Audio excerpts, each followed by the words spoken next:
What is up, buds? Welcome to WeeDnD, the pot-positive live tabletop role-playing experience. I am your dungeon master for the night, Brandon Allen McClenahan, but that's really long, so you can just call me Bam. That's fine.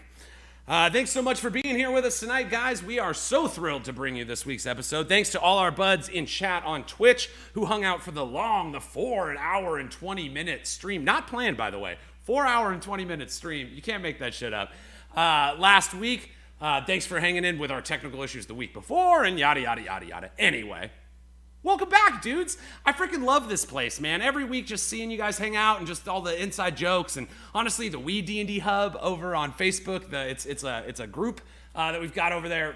People are dropping fire memes all the time. It's just, the thing is happening, and it's such a joy to be a part of this and to bring this to you and bring you seriously 5 of my favorite people in the entire world, week in and week out. So thanks to you guys for supporting, whether it be on Twitch or if you catch us on Fridays on YouTube, on the Art Hard Studios channel, all that stuff, man. Seriously, you, from the deepest parts of our heart, we thank you so much. All the supports, the subscriptions, and everything. It's just wild. So I wanted to give big ups to my boy Isaac. How you doing today, Isaac? Yo, hey, what does a dragon call the Furious Five? What does a dragon call the Furious Five? They're about to call him lunch. Ooh, he said you're gonna be lunch. Sorry, my cast is making stink faces right now. Speaking of this glorious cast, I know you guys all want to see him, so we're gonna jump through the power of the internet and introduce the Ferocious Five themselves, or the players who play them.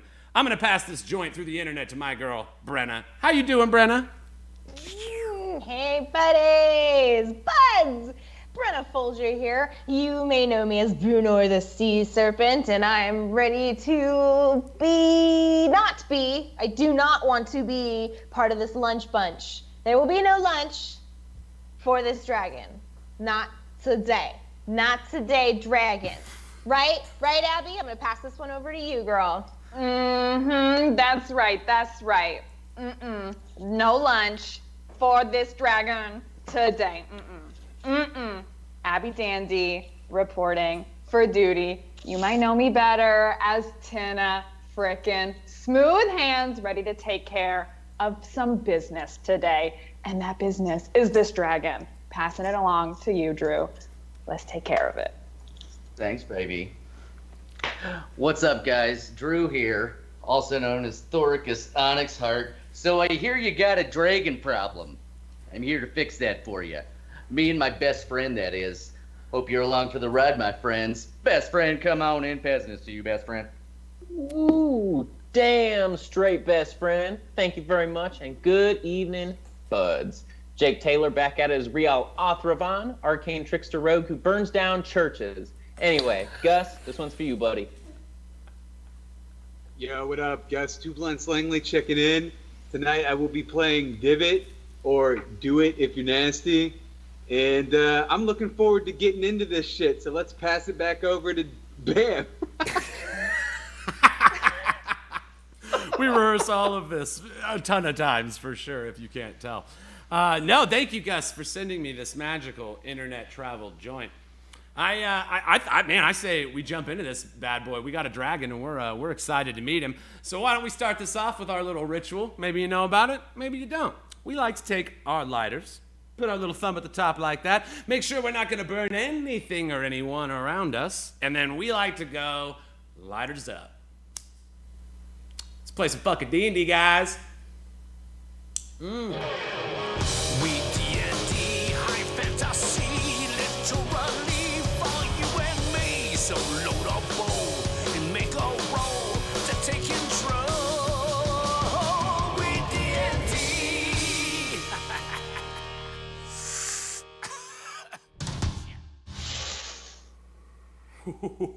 All right.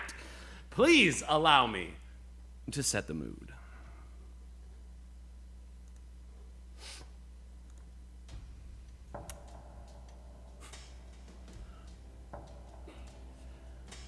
When last we left the Ferocious Five, they had hurriedly rushed to the aid of Kona, a villager from the nearby town of Emerella, which he claimed was under attack by legendary monsters, a pack of green dragons.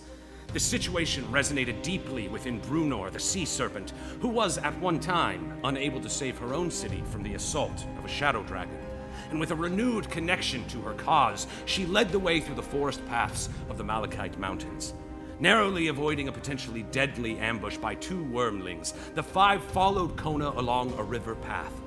He told them of those he knew still trapped within the town. If they would fail to act, the souls of many would be lost, including Kona's own brother and child. The 5 entered the hauntingly still village stealthily and managed to get the drop on 2 of the Wyrmlings that sat waiting in ambush. Utilizing the local defense ballista, Thoricus and Brunor quickly dispatched one of them. But the noise drew the attention of a great dragon that had been searching within the graveyard behind the church. Once alerted, the legendary creature unleashed a furious, toxic blast upon the windmill where Brunor, Kona, and his son Tovis all stand.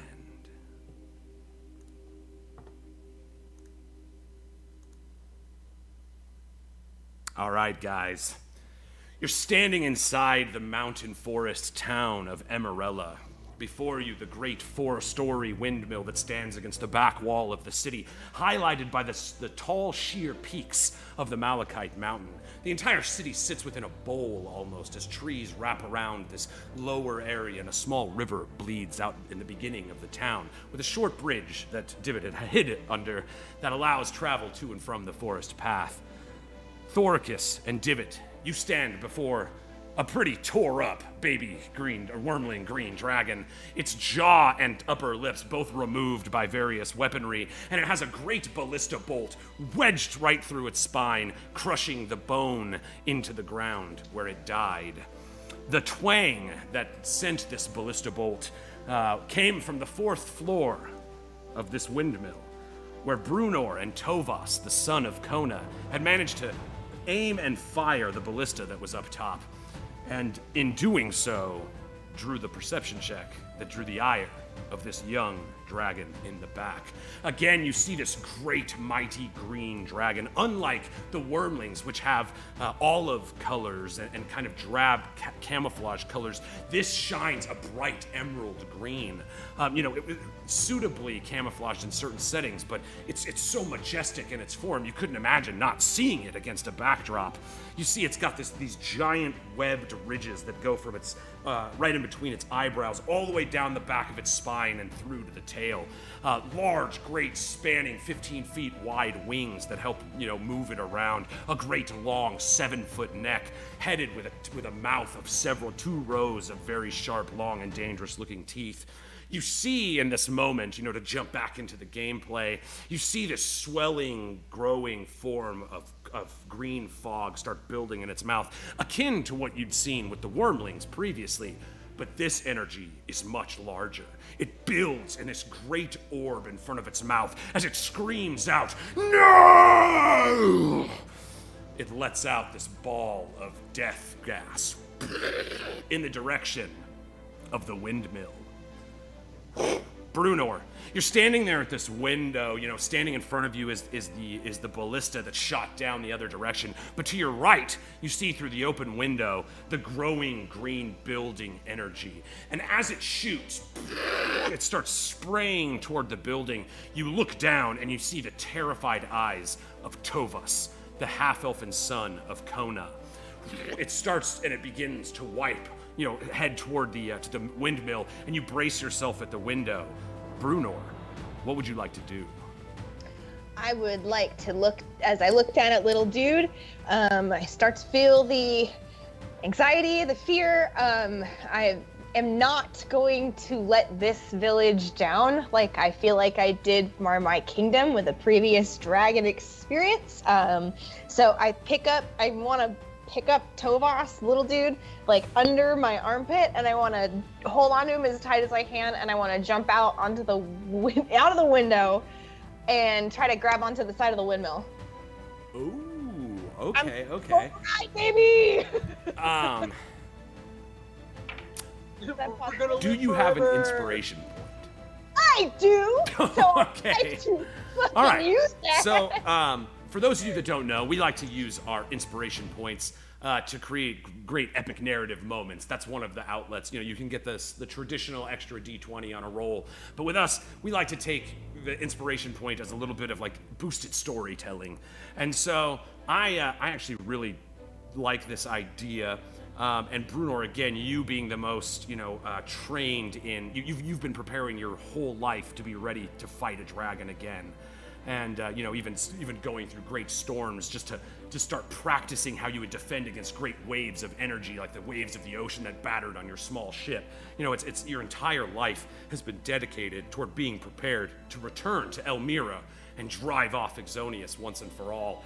And so as you see this great beast, where a normal adventurer may look on, stupefied, unsure of what to do until it was too late, you, keenly prepared for this moment.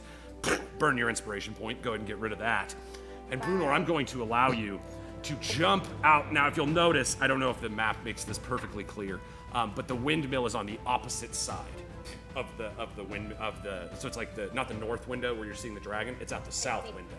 That's fine. So that's where the windmill's going to get you on the back side. I just wanted you to know because I can't tell if you can see from the graphic. But yeah, so you almost like like in Backdraft, you see this huge wave of green energy, and you instinctually look down, and the terrified little boy looks into your eyes. His pupils are huge. He's just like he's scared out of his mind. And you put your hand on his chest and just pick him up and kind of shoulder him like a rucksack, turning around as this green billowing energy wave starts to wash over the top of this windmill. All right, Brunor, I'm going to allow the escape and the jump. However, the success we're going to give back to the dice gods. Go ahead and give me an athletics check to see how able you are to not only catch onto this windmill, but to retain your hold on Tovas. You got this.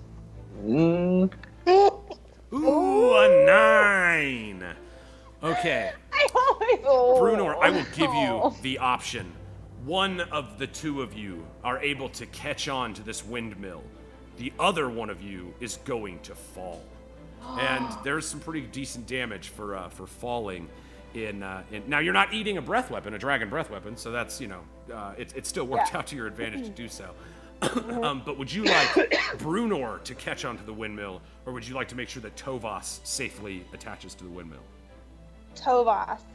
All right, Brunor, you grab him, throw him over your shoulder like a rucksack. You feel the splintered wood of this old windmill pushing softly against your toes as you start pushing your big metallic boots across, the 15-foot spread of this windmill. You start running and you see, the light from outside from the sun that's still frozen in the sky, perpetually casting the same light on all of you below it. You see as the great windmill blades block out the shadow of the sun.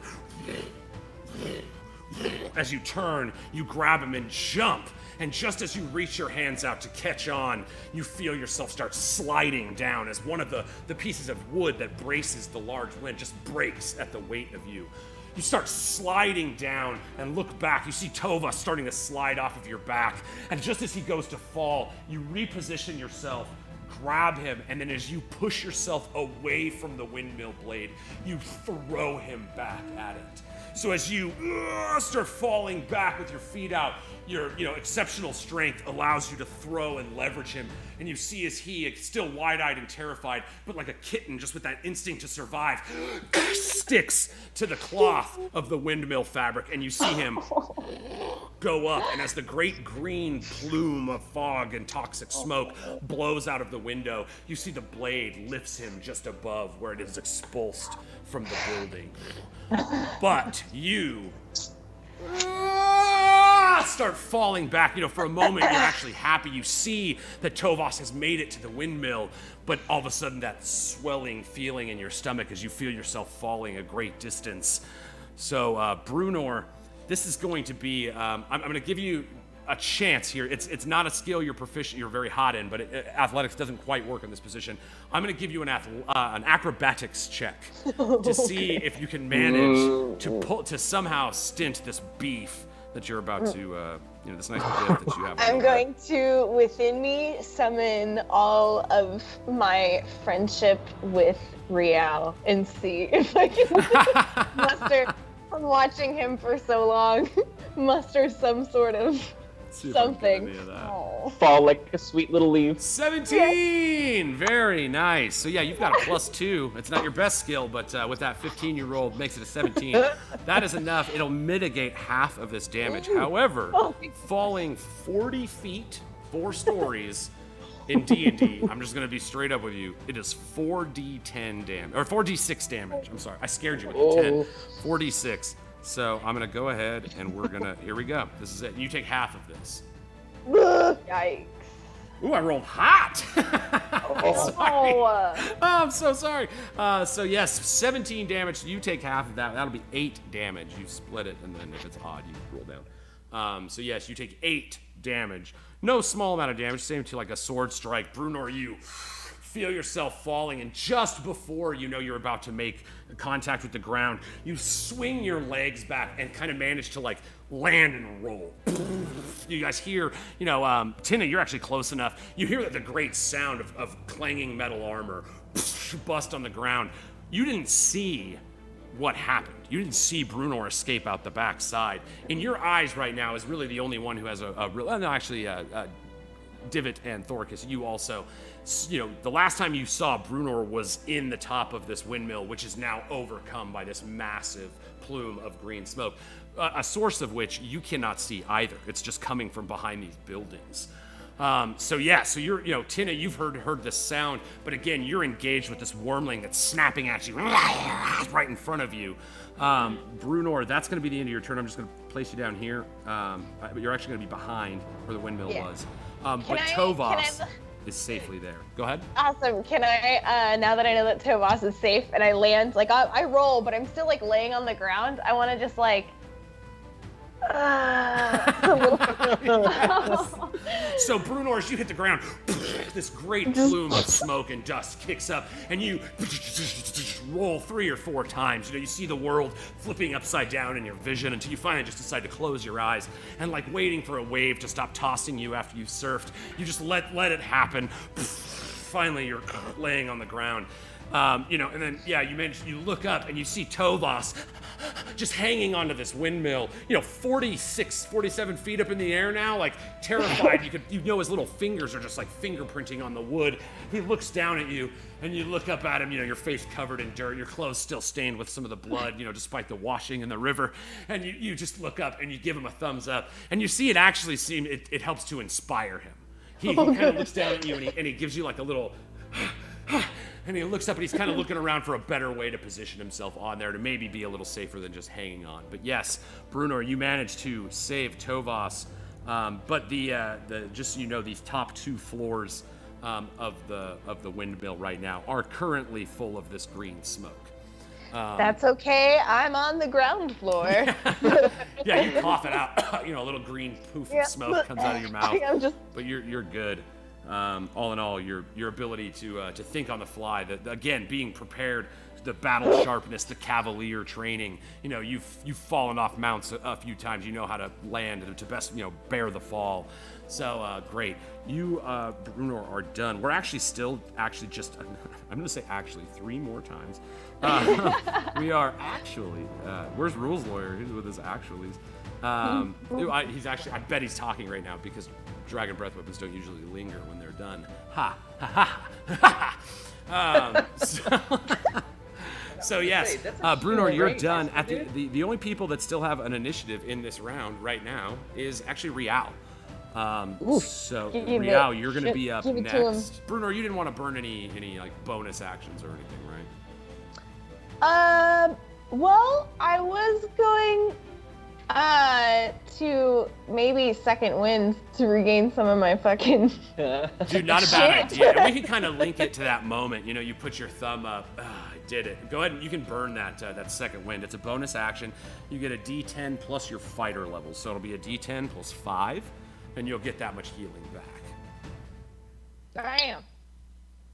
It says it's rolling the dice, so it's rolling the... Ooh, nice. 14. Super dope.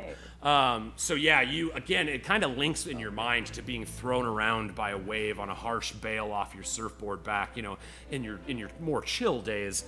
And so the feeling of just a good toss and throw, nature just beats you up a little bit, and you feel like you kind of like it, so it's like, it feels good to biff pretty hard again. You save the kid, you feel that second wind fill yourself, and you're prepared once again to engage with your cause and your purpose. You are prone, by the way, so half your move to stand up, just so you know you are. Oh no, actually you passed your acrobatics, so you're not prone. I'm sorry.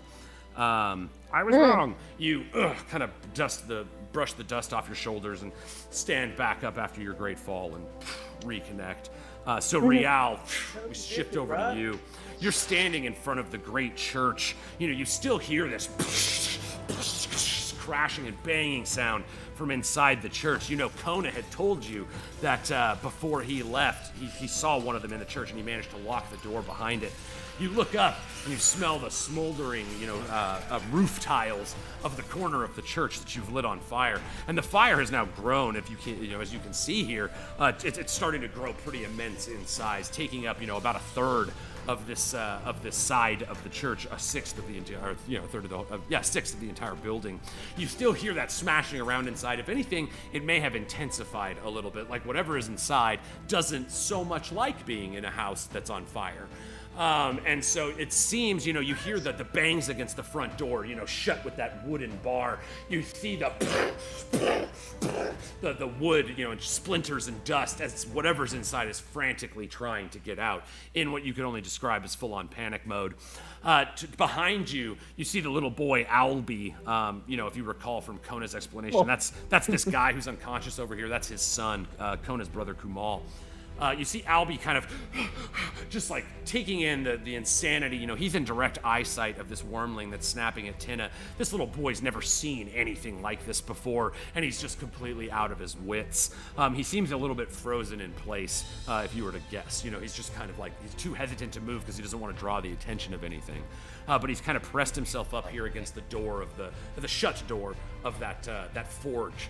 With the great chimney that sticks out the top. No smoke coming out of it, but you've seen a couple forges in your day, so that's what's going on there.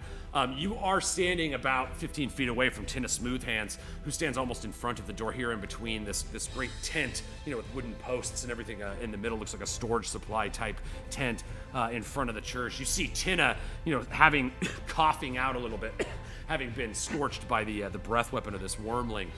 She's holding her own, but Tina is no battlefield combatant for the most part. Although you have seen her just walk headfirst into danger several times before. Rial, you feel the burning intensity of the bonfire created through your magic. You look up and kind of for a moment take in the sight of a church on fire that you have had part in burning down. It's something that you'd never really considered would be in your path as you were a slave in the cloister of trees.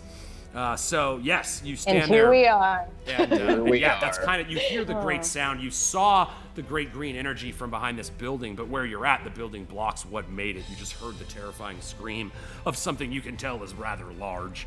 You stand right next to this church. You see the cobblestone holding up pretty well to the fire, but the roof is starting to burn away, and you hear pieces crumbling as the splintered fire expands and continues to grow. Rial, what do you want to do, bud? Oof. So I saw the energy blast, but not much else. Shit. So the fire and the child are definitely priorities right now. I'm gonna pony up to the, you said it was a forge, like a blacksmith's? Yes, so the circular part there on the left is the forge itself. I'm sorry, I put a little fire there. But the building up to the north is more like a house. Boom, there we go. So yeah, this building here is more like it looks more like a home that's kind of attached to it, but the forge itself is this big circular building. Cool. I'm gonna run up next to Owlsby. I'm gonna at least get down to his level and point over at Thorcus. Over there, young one. Thorcus. Call out to Thorcus and he'll keep you safe. He goes, the dwarf. That was just for Drew.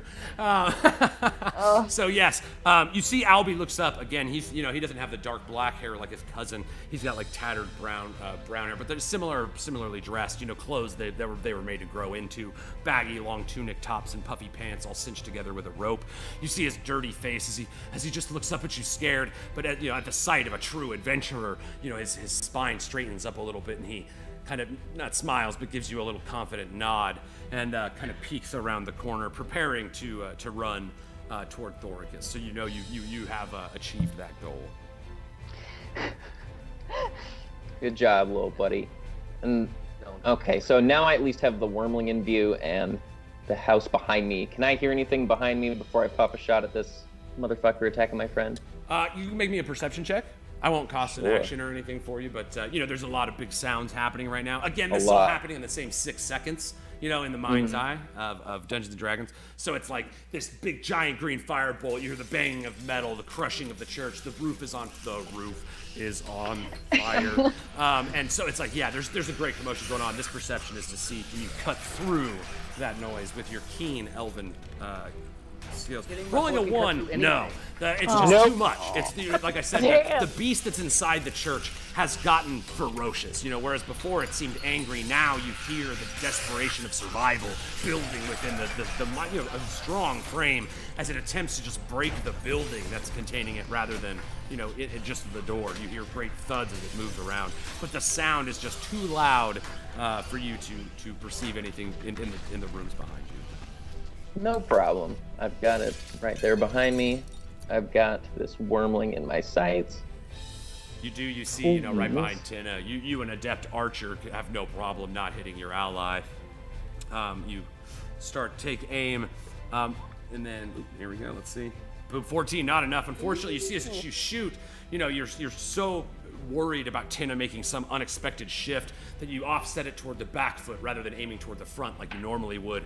And in overestimating the shift, you see as it bites at Tina, one of your arrows just skips off. It gleams. It does manage to hit the shoulder, but again, the thick scales of even the Wyrmlings, their armor class is pretty high. So you see as your arrow just skips off and busts into the back of this building near the windmill in the back there. But yes, unfortunately, you were not able to strike. Would sneak attack help at all? Did he see me before? Or would he have seen me talking to the kid? Were you stealthed? That's the only thing. I don't think you were. No, not necessarily. If you had been stealth, maybe, but there probably would have been a weird thing when you moved out into his sight lines anyway. Yeah, but even exactly. with advantage on that shot, you would have missed. So it's all right. Darn it. Danica, Patrick. Patrick. All right, so that's your action. You still have quite a bit of your move if there's a specific place you want to go. The little boy's going to move after you, so you don't have to worry about leaving him. He's as soon as your turn is done, he's moving. Cool. Well, I need to help Tina out. That's the problem at hand. So I'm going to cozy up to this building. Can I cunning action hide for now, and then maybe sneak off another shot? Try and yeah, totally. Because these little corners here, they kind of angle around. It gives you enough. You lean your back up against these wooden posts. Go ahead and give me a stealth check. Just to see how well you're hidden. Hopefully better than that last roll. Got the one out of the way, Oh, man. Hey, at least Daddy had a good tuck and roll and took way less from that fall. Good job, Daddy. Yeah. Thank you. There you go. How's a 29? Wow. With your plus 10 to stealth. You good at hiding. There you go. And Thoricus, even you seeing Rial run across the way, he just disappears from sight the way you've seen before. He has a tendency to just vanish into crowds. You see him run for a moment, and then you blink, and he's gone. But you've managed to tuck yourself right into the heavy cloth that is hung over these wooden posts. You kind of tuck yourself in the corner. Nothing that could hypothetically see you right now. You are hidden extremely well. It's hard to get a 29 on your passive perception. If something has a 29 on its passive perception, don't fight it. All right, so Rial, that's going to be the end of your turn, which will bring us to a fresh skew of initiative. Like I said, I'm gonna. You see, Owlby, not Owlby, Owlby. It's like owl. It's like short for owlbear. You see, he sprints off 5, 10, 15, and then he's gonna make a perception check. Here we go, perception check. He doesn't have, see, it's minus to the, oh, he crit! Oh! Jesus, all right, well, that's a crit hit. First crit hit of the night. Albie! Rial rolls a 1, but Albie's got crits for days. You You see Damn, Thoricus, as you look Wow, as this little Albie. boy, pounds dirt trying to get to you super fast. He's scared out of his mind. And as he runs, you see his baggy or his saggy hair kind of shooting back. He's moving so quick. And in a moment, like he runs into a brick wall, he stops. And you see him turn and look to his right. And he sees laying sprawled out on the floor his father.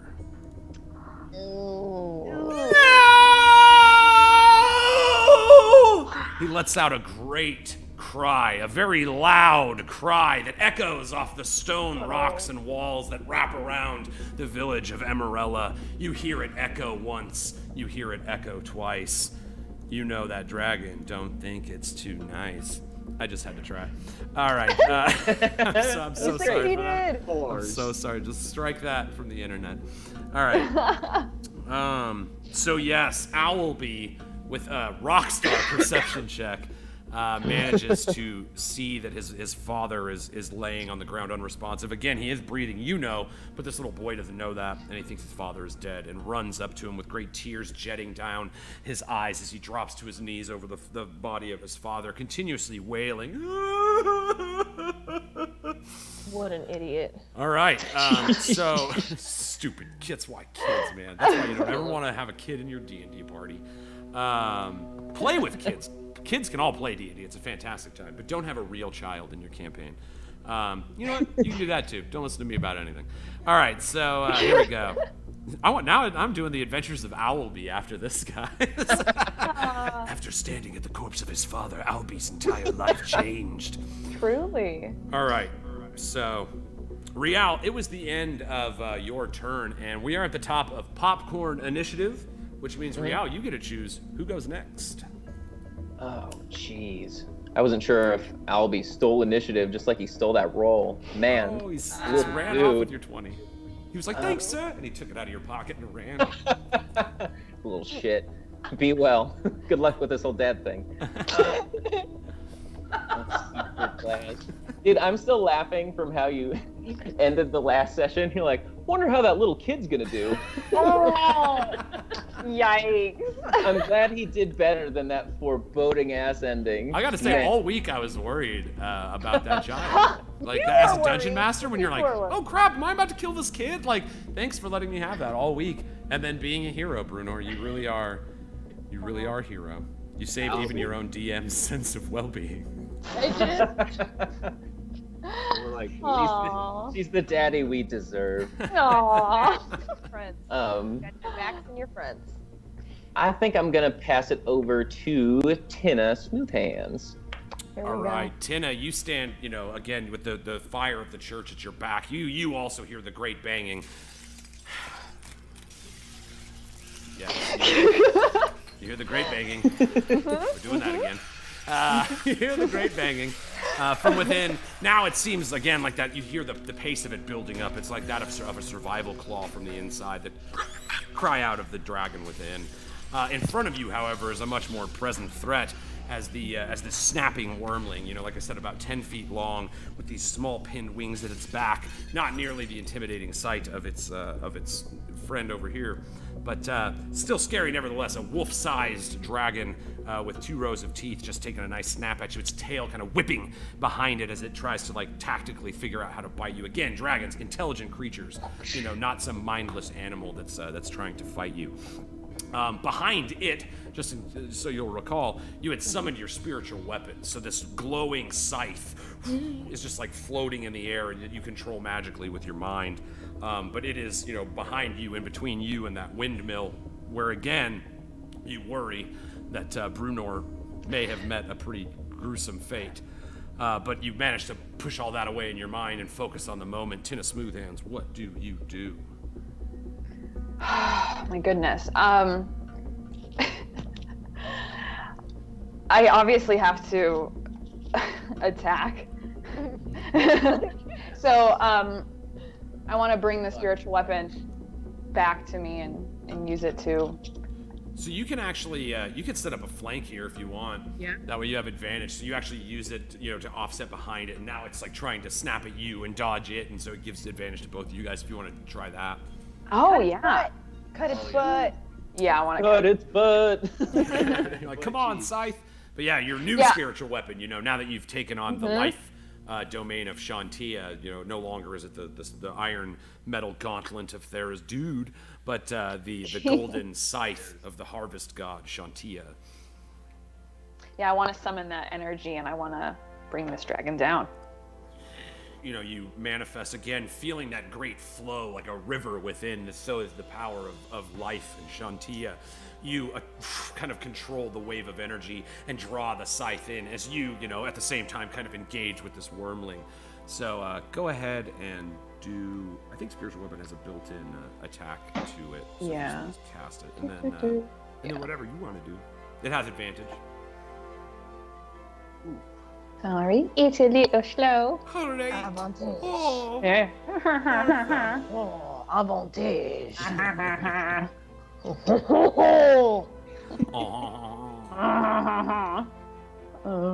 French It's weapon. fun to laugh like that. Feels pretty good. We're going with roll 20. Roll 20 sometimes takes some time to roll. And My computer is frozen. I'm really sorry. Oh, here, I can, worst case, you're just doing your spiritual weapon? I can always jump in if it's being weird. Yeah, Hey, both twins.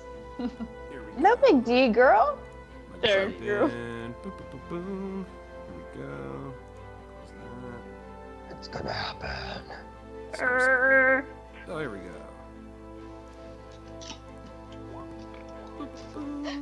Thank you so much. 14 AC, unfortunately missing again. Really high AC on this dragon. And even with advantage, it does manage to miss. What would you like to do, however, Tina, on your for your action? If you want to hit it with a weapon, you would have advantage as well, or Yeah, I think weaponry is the best move at this point. I want to just take out my mace and hit it with my mace. nice. Yeah. All right, so so rarely do we see Tina resort to not using her magic, but it seems like using it to destroy the way you had before seems like an ill use, and so even you, kind of in the moment, managed to just look down and fearing for Bruno, you quickly pull it, and as you see, as this Wyrmling snatches at the scythe behind it, you see a shot, and you come down, boom, 21 AC, very nice, 7 damage. You manage to blast this Wyrmling. Pretty hard right in the neck. Cries out and looks up at you very angrily. Get that bitch, Tina.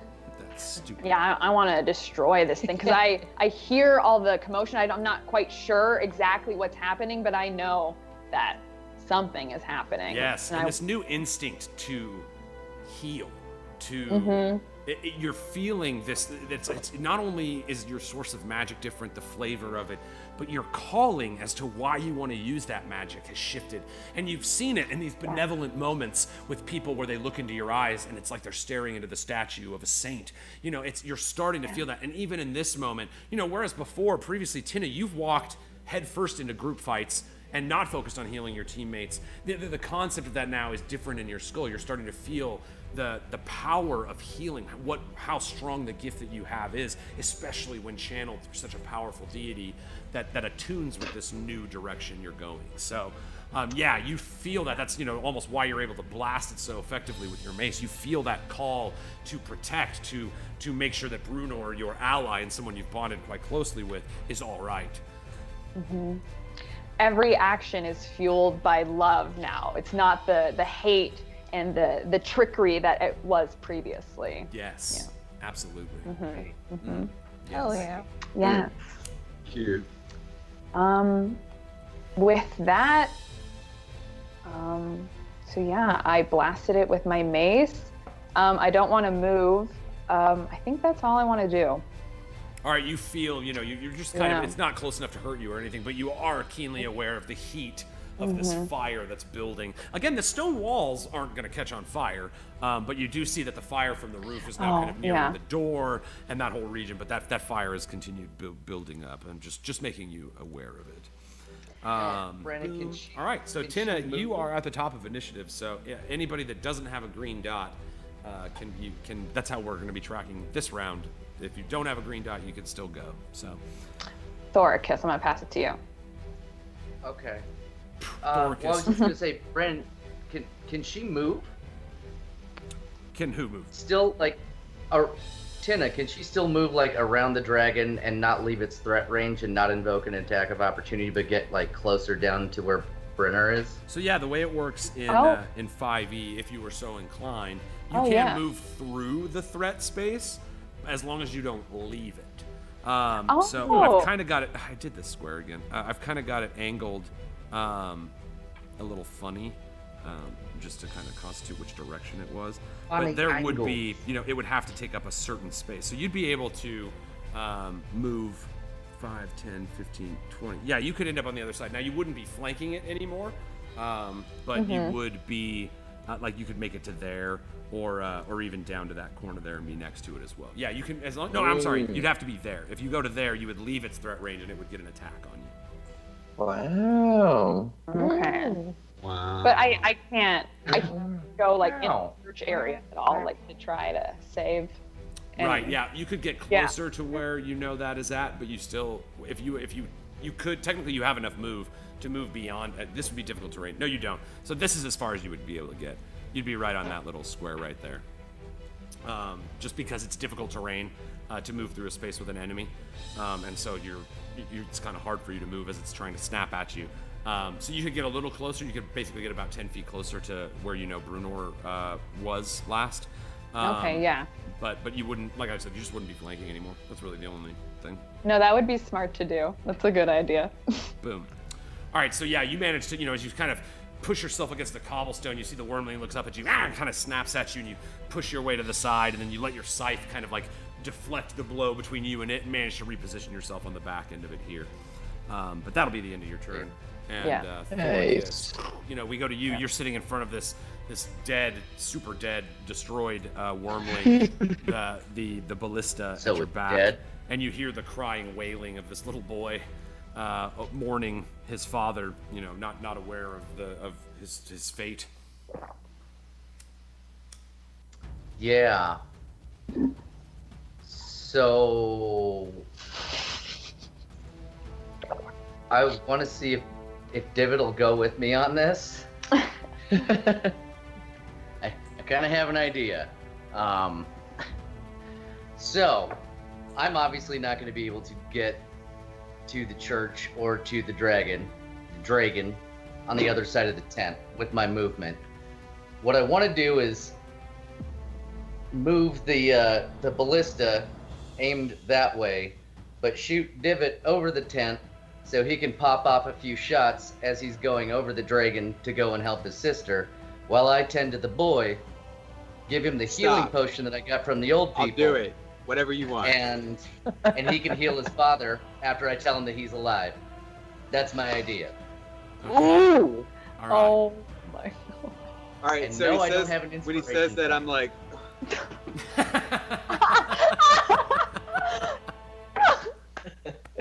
Leaving it up to the dice gods, baby.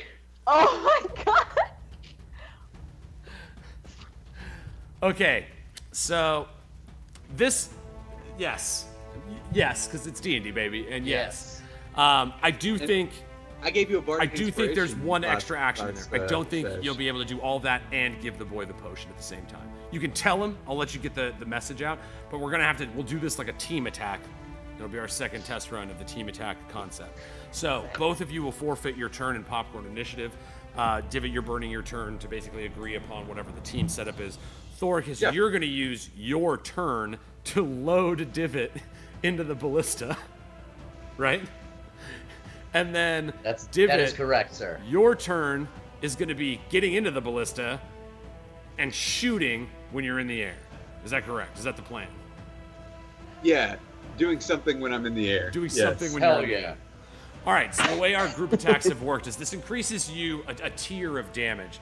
So in this instance, with this concept, neither of you would really be able to get to him too well, but you'll be to be able to do this. Both of your turns will be done. Divot, you will get a full action to do whatever it is you want to do. That action will that'll have an additional D8 damage dice applied to it. That's how the group attack would work on a two-person group attack. It would be an increased damage dice, and you both pop your turn in the initiative. But you pull off something super cool, and Right. So yeah, Well, and if you're I cool wanna with say that, an then that's, inspiring I would say word. that's how we do it. I want to say an inspiring word to Divot and be like, you said you can take care of yourself? Here's your chance. Show us And what I'm you like, got, bud. Yeah, Show us Play-Doh what you got. snakes. I trust you. Yeah. Go save your sister.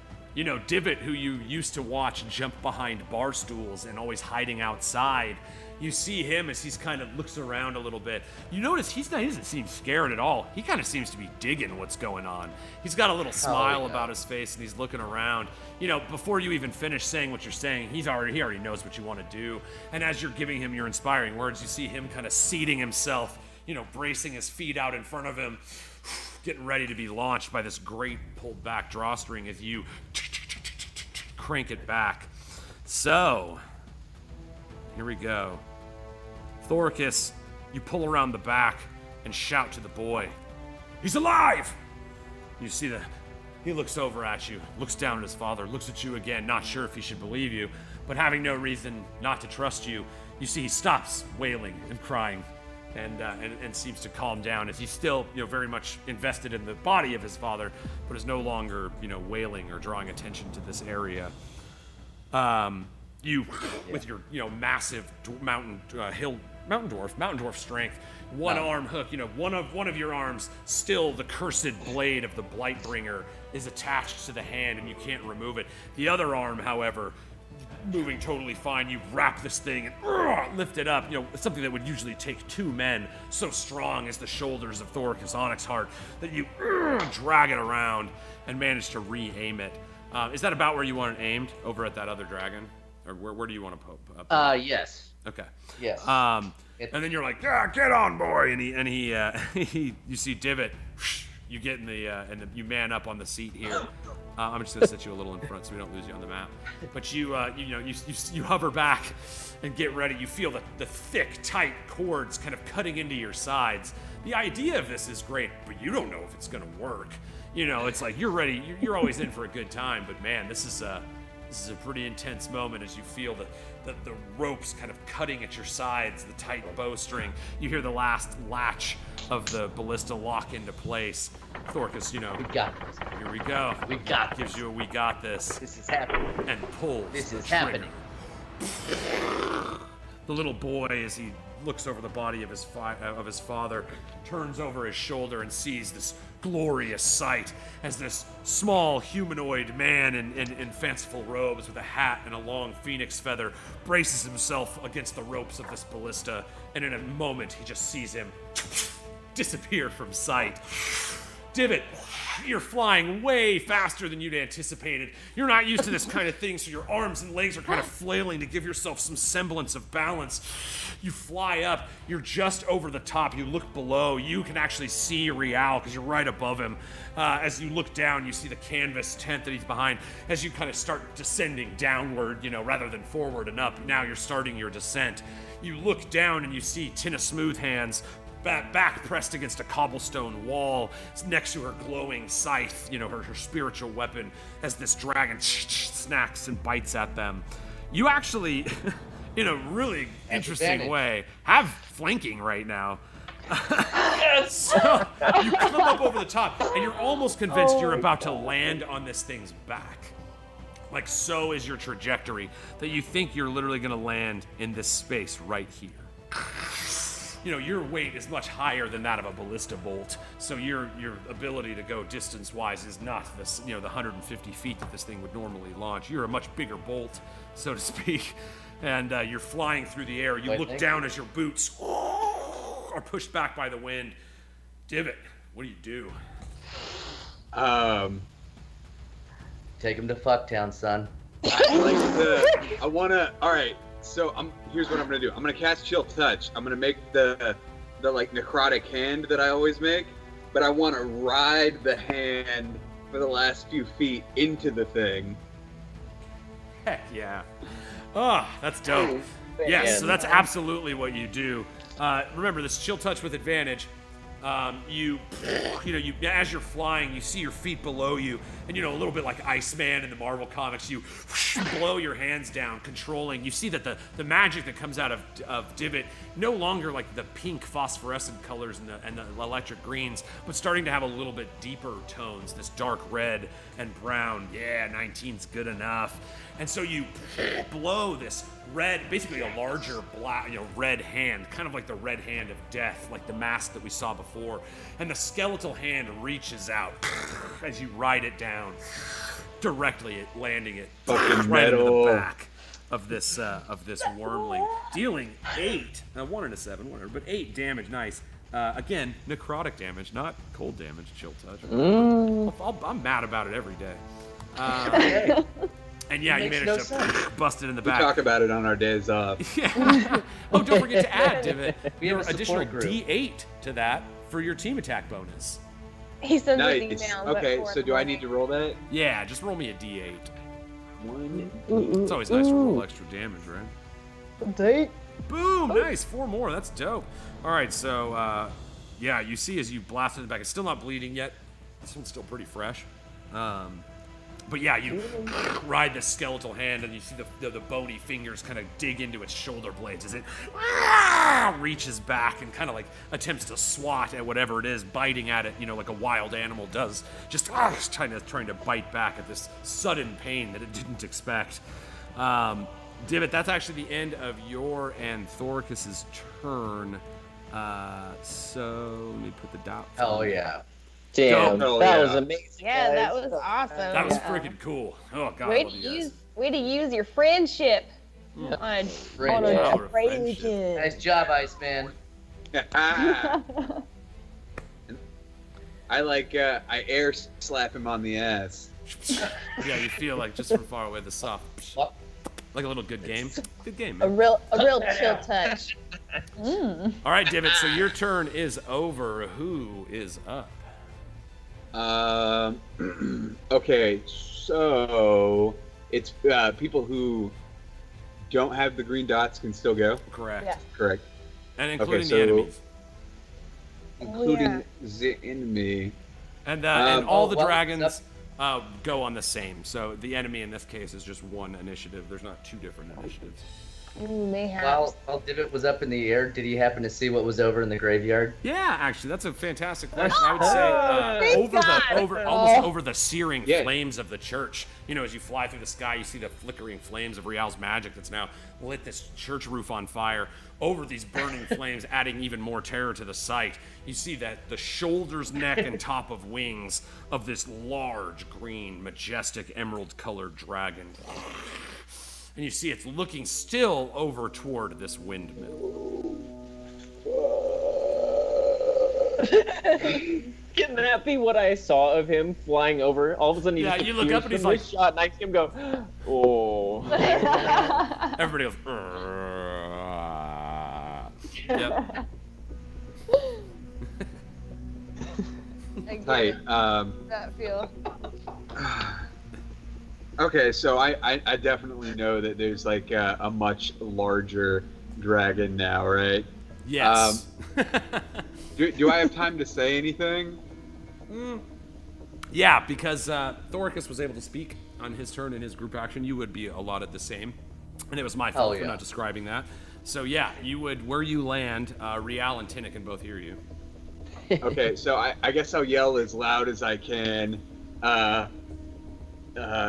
Like, way bigger dragon! Way bigger dragon! What? Way bigger, man. Like I'm not Game cool over, at man. all for a second. All right, so yeah, Rial and Tina, you do both hear that. In fact, Thoricus, give me a perception check. We'll see if you get. It is canvas, and so perhaps Divot's words were, with his strong singer's vibrato, shit. was able to push Sorry. the sound. Wrong one. Boom. Oh yeah, not a persuasion. All right, so you fail. Yeah, unfortunately, again, the same kind of thing. The loud, the banging sounds from the church. and all this commotion just kind of wash it out. But yes, Rial and Tina, you both hear, Divot giving you, both of you saw the green flame or the green fog, so it's like now you kind of know what's up. He's like, there's a bigger one over there.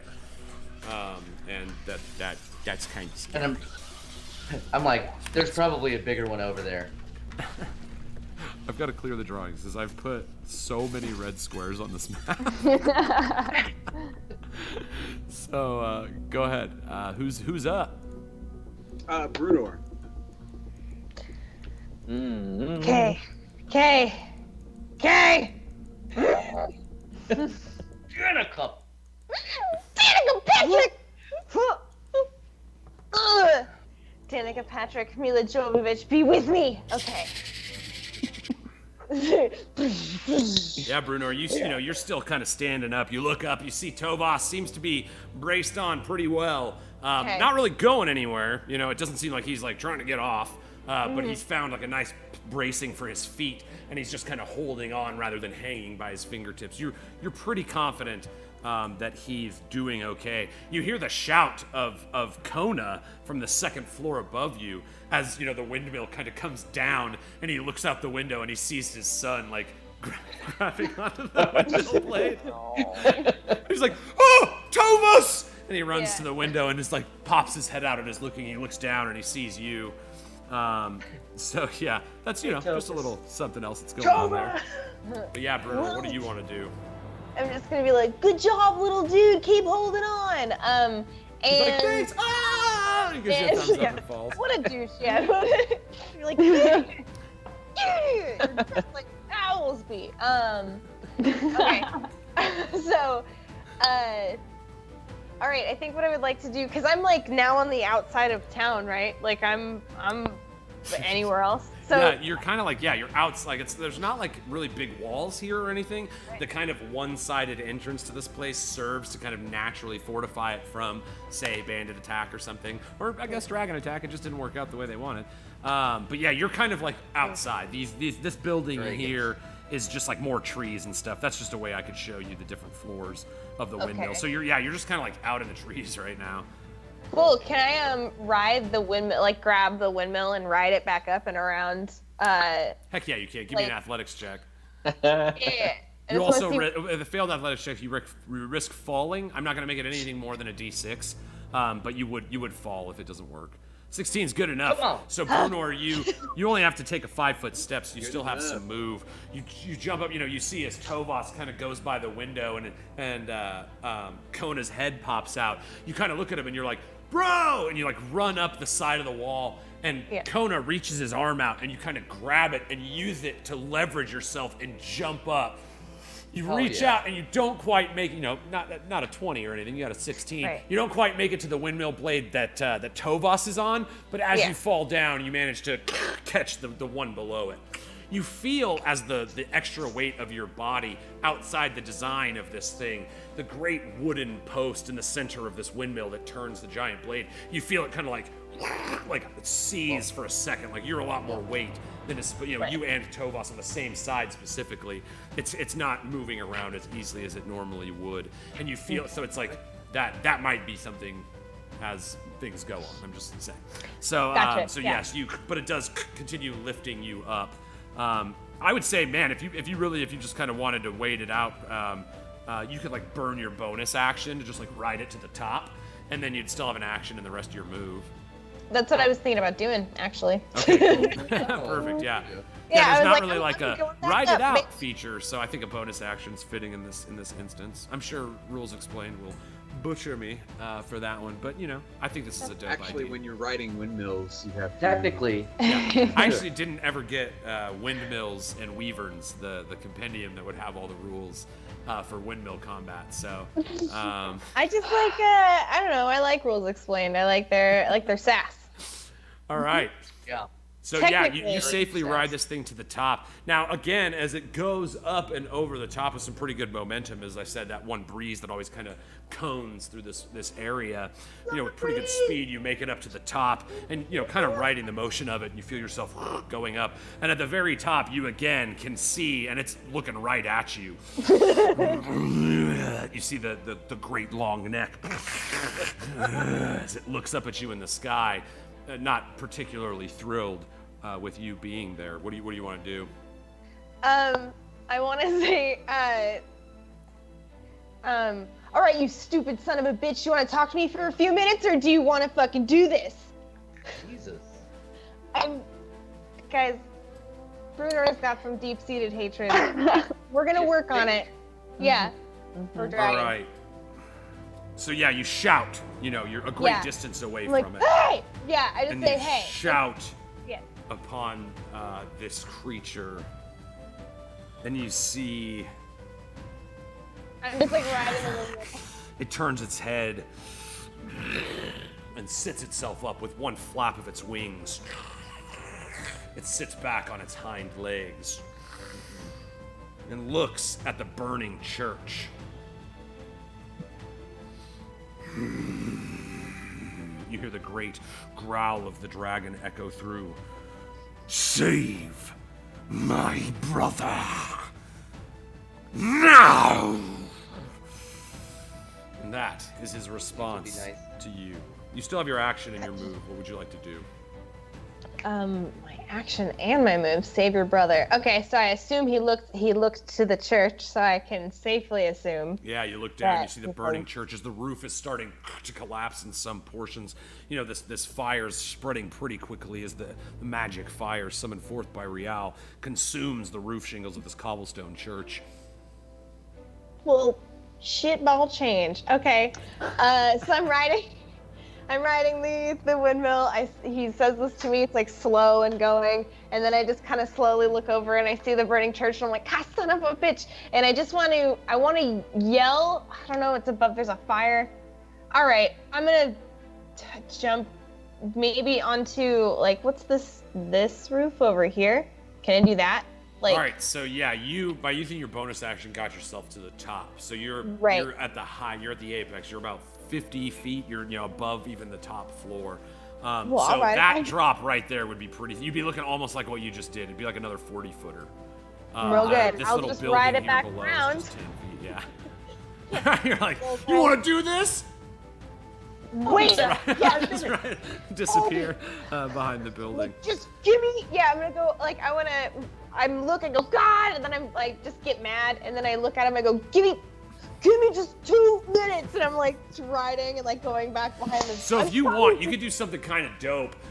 You could try again, like an athletics check, to run off of your blade across to another blade. Like jump down onto another blade and leap over onto the roof. That would take up your action also, but you would still get your move after the fact. So if you want to try some cool windmill jumps, again, the windmill combat rule system is very complex.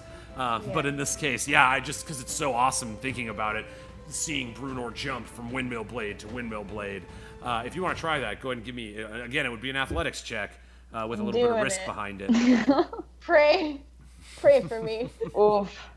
Pray for me. Lordy. Call upon me, let your Jovovich. Sword, Danica Patrick. Oh, the other one would have been a crit. I don't have any good reason to give you advantage. Yeah, with a 14. So you managed to pull it off, but you are still going to take a little bit of damage. As you jump from one blade to the other, the wood again splinters beneath your feet. As the weight of these wings, it's just not built to support, sea elves. And so you land on this next windmill blade, and it kind of breaks as you land on it and jump over to this other roof down here. Again, because of your failed athletics check, you kind of land on the corner of the roof and then slide off. And as you fall, you just bust on the ground in front of the windmill here, and that's where you take the fall damage from. So, you got a little momentum, but you weren't able to stop yourself. But you still have a full move from right there. Great. I don't have an action though. Look, I would have loved to have been able to run up and just be like, "Fuck you," and like kill this dragon, but then save the one in the church. I got you, boy. Just be like, I saved your brother. I didn't tell you anything else. Okay, no. I will kind of move. I'm gonna just kind of move in over this way, right over here, and stop here. All right. Be like, hey, Tina, what's up? Yeah, you see Tina kind of pinned against this cobblestone wall here, her majestic scythe to her side as you kind of step up next to the double doors of this, one-story building right there. You see the Wyrmling in front of her, but that, after all of that dope stuff, would be the end of your turn. You do notice as you kind of jump off that now these two broken windmill blades with the weight of Tovos is starting to be a little weird. So in D&D terms, it's going to get some saving throws as things go on. Kona better step up. You, Kona better step up, Kona. Better step up, Kona. Big Brennan always comes true, brother. Big Papa Kona. come on, Pops. Come on, Papa Kona. Step up. All right, so Brunor, who's up? I think it's Real. Real. It's on you, We're the brother. dragons. Again, as your turn. Oh yeah, wait, we have the dragons. As your turn begins, the fire continues And to grow. Kona? No, Real. No, I'm just saying, and Kona can still go too? Oh yeah. Yeah, Kona I thought I goes. went. Kona goes with all the. Oh no, because Kona was going on your turn, wasn't he, Drew? Oh yeah. Oh yeah. I think he was going on Brenner's turn. Why? I don't know that. Why? I'm the one who told him to go up. So that he can go right now, Brenna. Wait. Oh, isn't that's it right, Travis? Divot. It was you that my told turn. Kona to go this way. So Kona's gonna attempt an athletics check to see if he can actually reach out the window and grab Tovos. Oh no! Oh no! Kona! Why, Drew? Oh. Worst. All right, Just go hang out with Carl. Oh.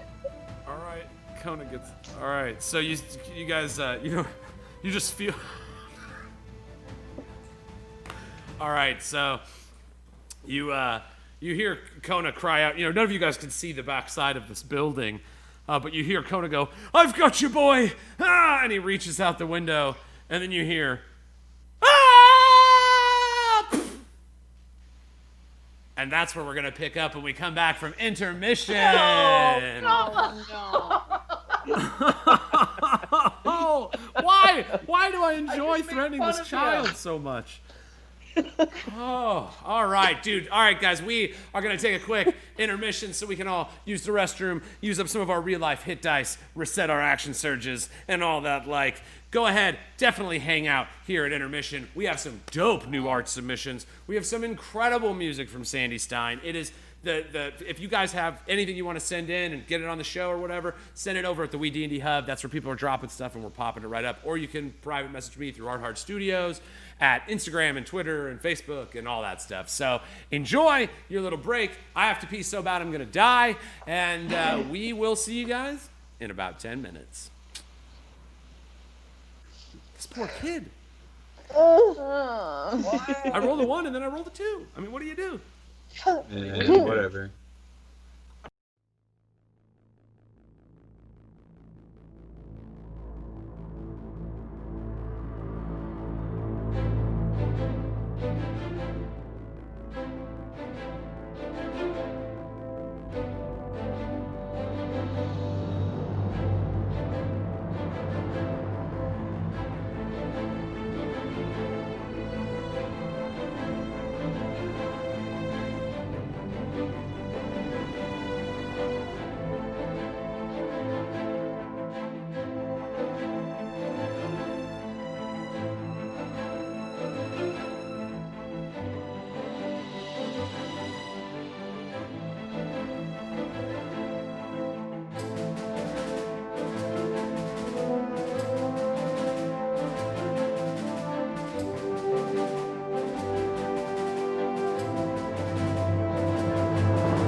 Oh, hello.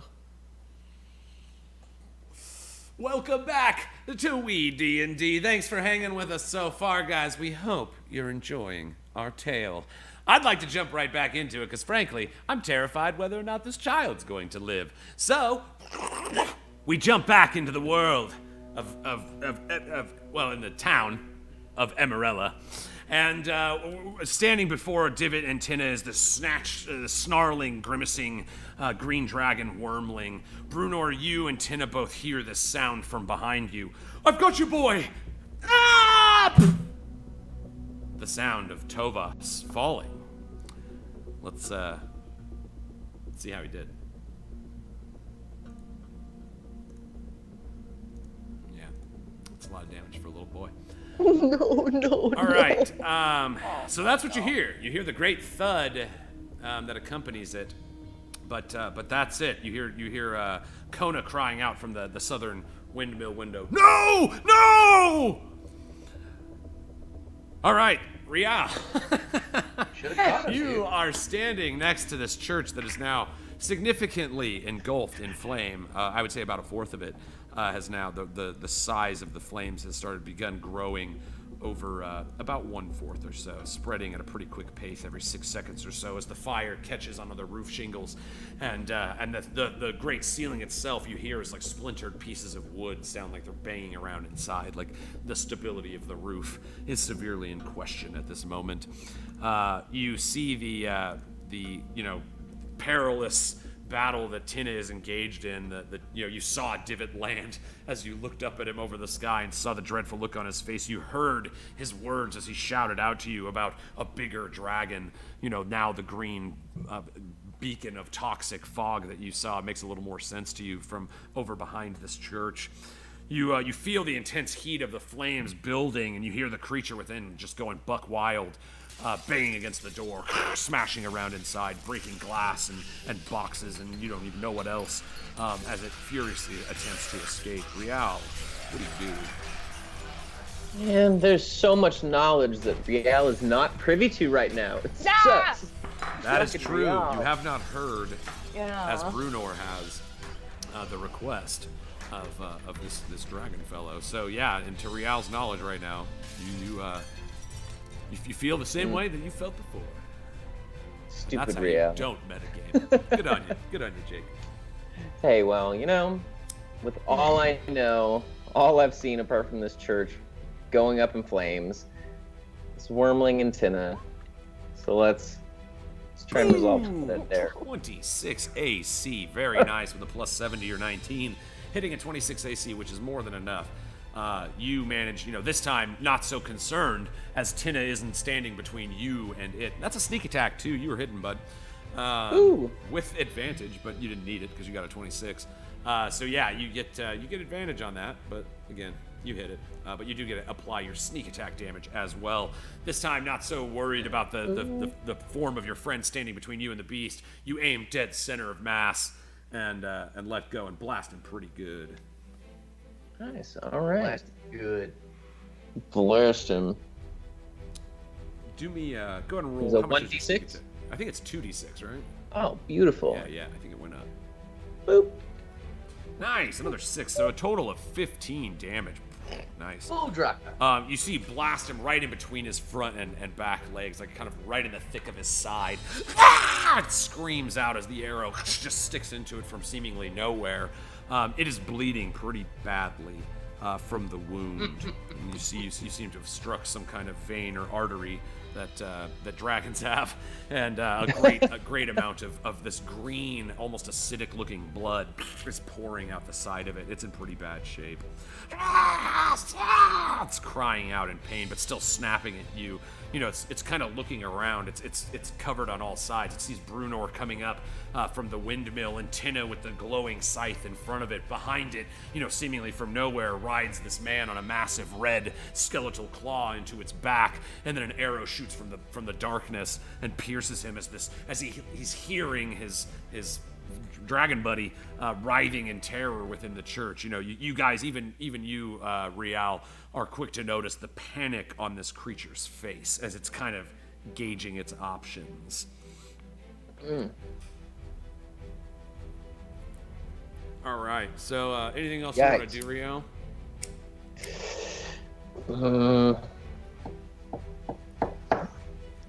No.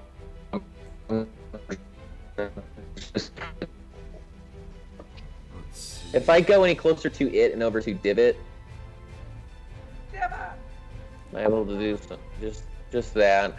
I don't want to put myself in any opportunity, but I do want to get a little closer to the group here, Okay. if possible. Yeah, you have your full move still, so really anywhere that you want there. You know, the church, like I said, is still burning, but it burns at the roof. The cobblestone walls haven't really caught. The door isn't catching either, you know, with the surrounding cobblestones, but the fire is nearing that part of the building.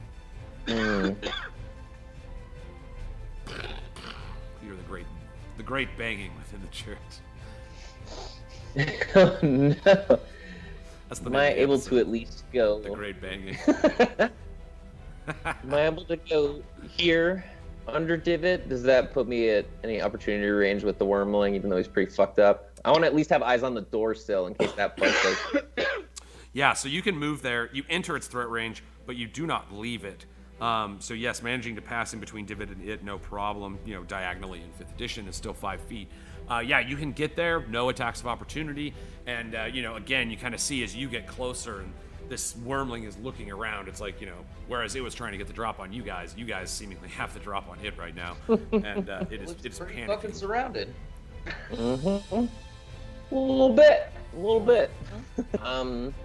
If anything else, I guess I'll just ready my scimitar since I'm pretty close. There's no point trying to shoot him with my bow. Smart. I forget about that sometimes.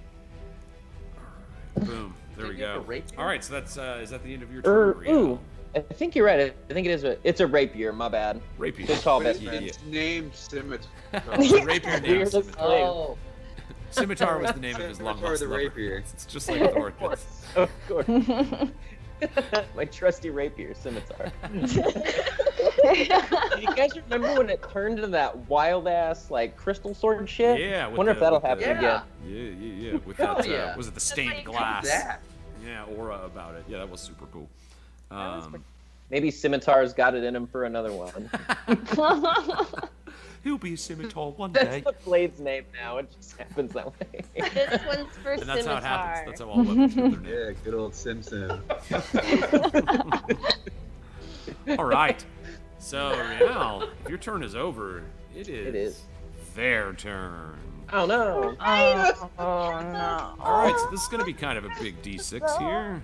On a 5 or a I hope 6, it's just a the larger Wyrmling D6. will reach. Actually, I'm sorry. I just want to double check. It might just be a D6 on the Wyrmling. Yeah, 5 or a 6. All right, here we go. I'm going to show you because it's funny. Boom. 4! Oh, he doesn't get it. Ah! Yay! Okay. Big ups, gang. This creature. Ooh, kind of in a bad way. All right, so he is wise enough not to just stand in, you know, in murder circle here. Man, this is a lot of AOOs, but he's got to try for it. So he is going to attempt to flee toward Friend. He's going this direction. So Tina,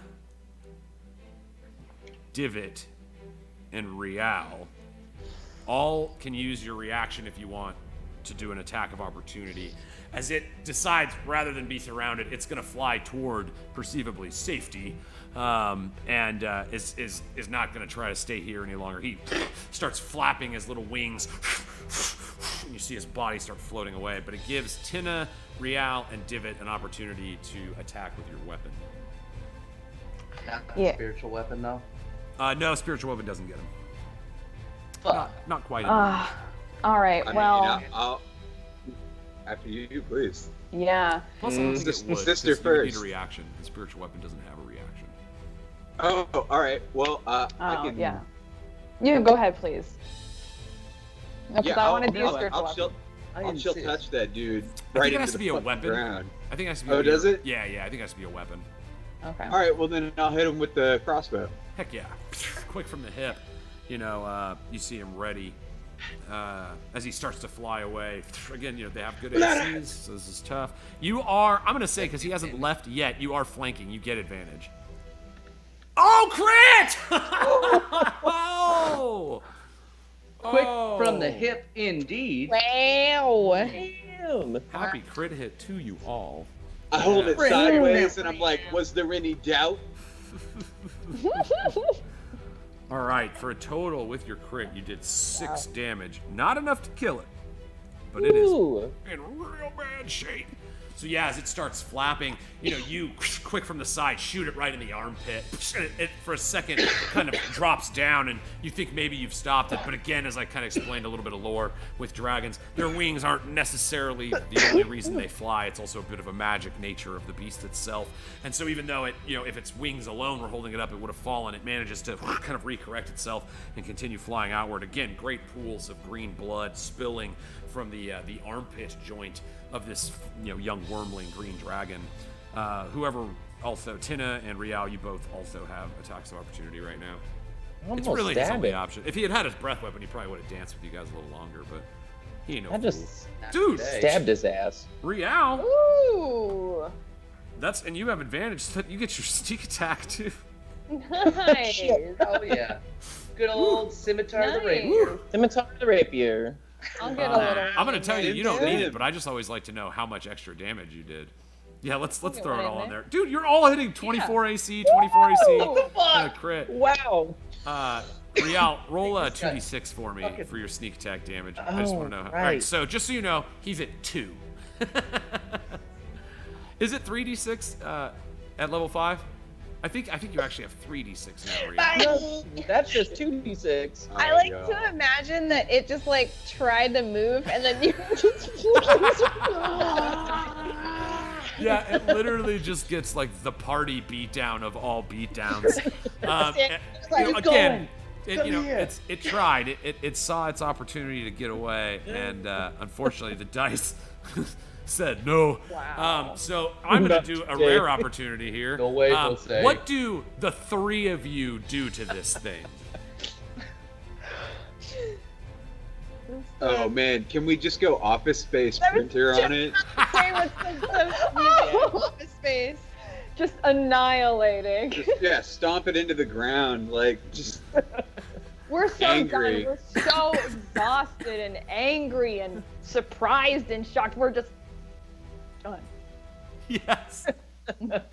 So, because I love this is my all of job it. and I take a lot of joy in it, you see I the throw in a creature little windmill like Samir does. cry out as the arrow, strikes under its wing and it starts to fly away. And before it can even go, Tina just turns around and bashes the top of it with her mace. You see she hits it right on the head, and it's kind of concussed, and it's trying to fly, and it slams into the cobblestone. Hits the cobblestone, turns back around, starts flying. Rial, you don't even have to attack. You just hold your sword out, and it presses itself into the tip of your blade, standing like a fillet. Divot, behind the other hand, takes the blunt side of the bottom of his crossbow and just hammers it in the face, and it drops to the ground. And Brunor, as you're kind of shaking off your own fall, you kind of look as this mound of dust starts getting kicked up, and you see 3 adventurers full of emotional angst just straight up unloading on this young green dragon and just kicking the piss out of it. Just you see him just, it's like a wrestling match. They're taking the big stomps, boom, onto the back, and you hear the creature cry out yet again. A perception. Hell That yeah. would be for It's like made. a Looney Tunes fight. Loud. Why? I'm gonna have to make it where this fucking dragon has 1 eye because he just rolls 1s on all his perception checks. Thank you. It's all right. It's all Good right. old one eye. It's all right. Just wait. All right. So yeah, Poison I'm dragon. gonna say that you have successfully office spaced the crap out of this little wormling. Your shoes are starting to burn a little bit because you've been stomping the bloody corpse of this animal so long that the green acidity of the blood is starting to eat through your boots. Like it's just this mess of a creature. All of you kind of purging some of your deeper issues that you have on this creature. You see Divot specifically getting kind of smiling in the midst of all this chaos. You know, this mischievous smile crosses his face as he just goes to town with you guys and kills this creature that was trying to kill your friend. So it's, you know, don't let me make you feel too bad about it. If it had a breath weapon, it would have tried to kill you. So boom, big boy in the back. It is his turn. He's going, I believe he had a pretty sick nowhere. Fly speed. He's going 80. Nowhere. All right, so How are we doing some of Yeah, that how church? far does that breath weapon of his reach? Because Oh, Kansas. so wait, it can't. his that's his weapon is that breath weapon is not the same as the cone weapon that he has. That's why it's like that green poison cloud is still lingering inside the windmill and stuff. It's not quite the same effect. Yeah, I mean, just that range though is just crazy. Yeah, he's got dope range with it. Yeah, he's a little special boy. All right, so he has an 80-foot movement speed. Whoa. You see, all of you decent that pro. haven't yet laid eyes on this thing hear the great of these giant wings. And you look up as just over the top of this burning church in the background, you see first the face, then the shoulders, then the wings, then the chest and the front majestic arms, armor-plated scales along the front end of this thing, piercing gold magic eyes. The whole thing reeks of old magic, and it flies 80 feet. What's the genitalia look like? Make me a perception check. Yeah, look up. Because he's coming right over by you. So, you know, if you want to take a peek. Oh no! While it is significant. And yes, Impressive. also armor plated. And so yeah, you see you're all looking up. I mean, like for a moment, it's just like watching this legendary monster that flies with this magical aura, this great mighty beast, so large that it blocks the sun as it flies through across the sky for a moment, individually casting its shadow on each of you in the alley. You see it flies over, and Thorcus, you, even the great warrior that you are, you kind of start pulling at your collar a little bit as it proceeds to land right next to you. You know, with the axe. You're like, Can I name him? settles down. You see The dragon. it looks down at you.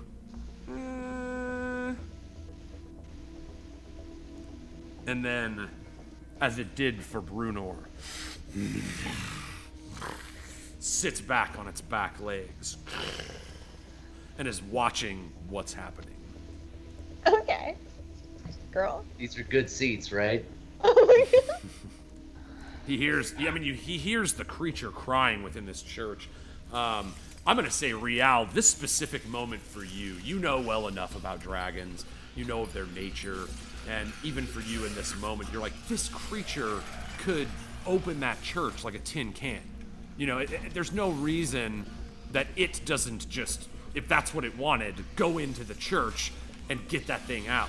You see it as it has this same sinister look that reminds you of Urgon at the worst of his anger fits.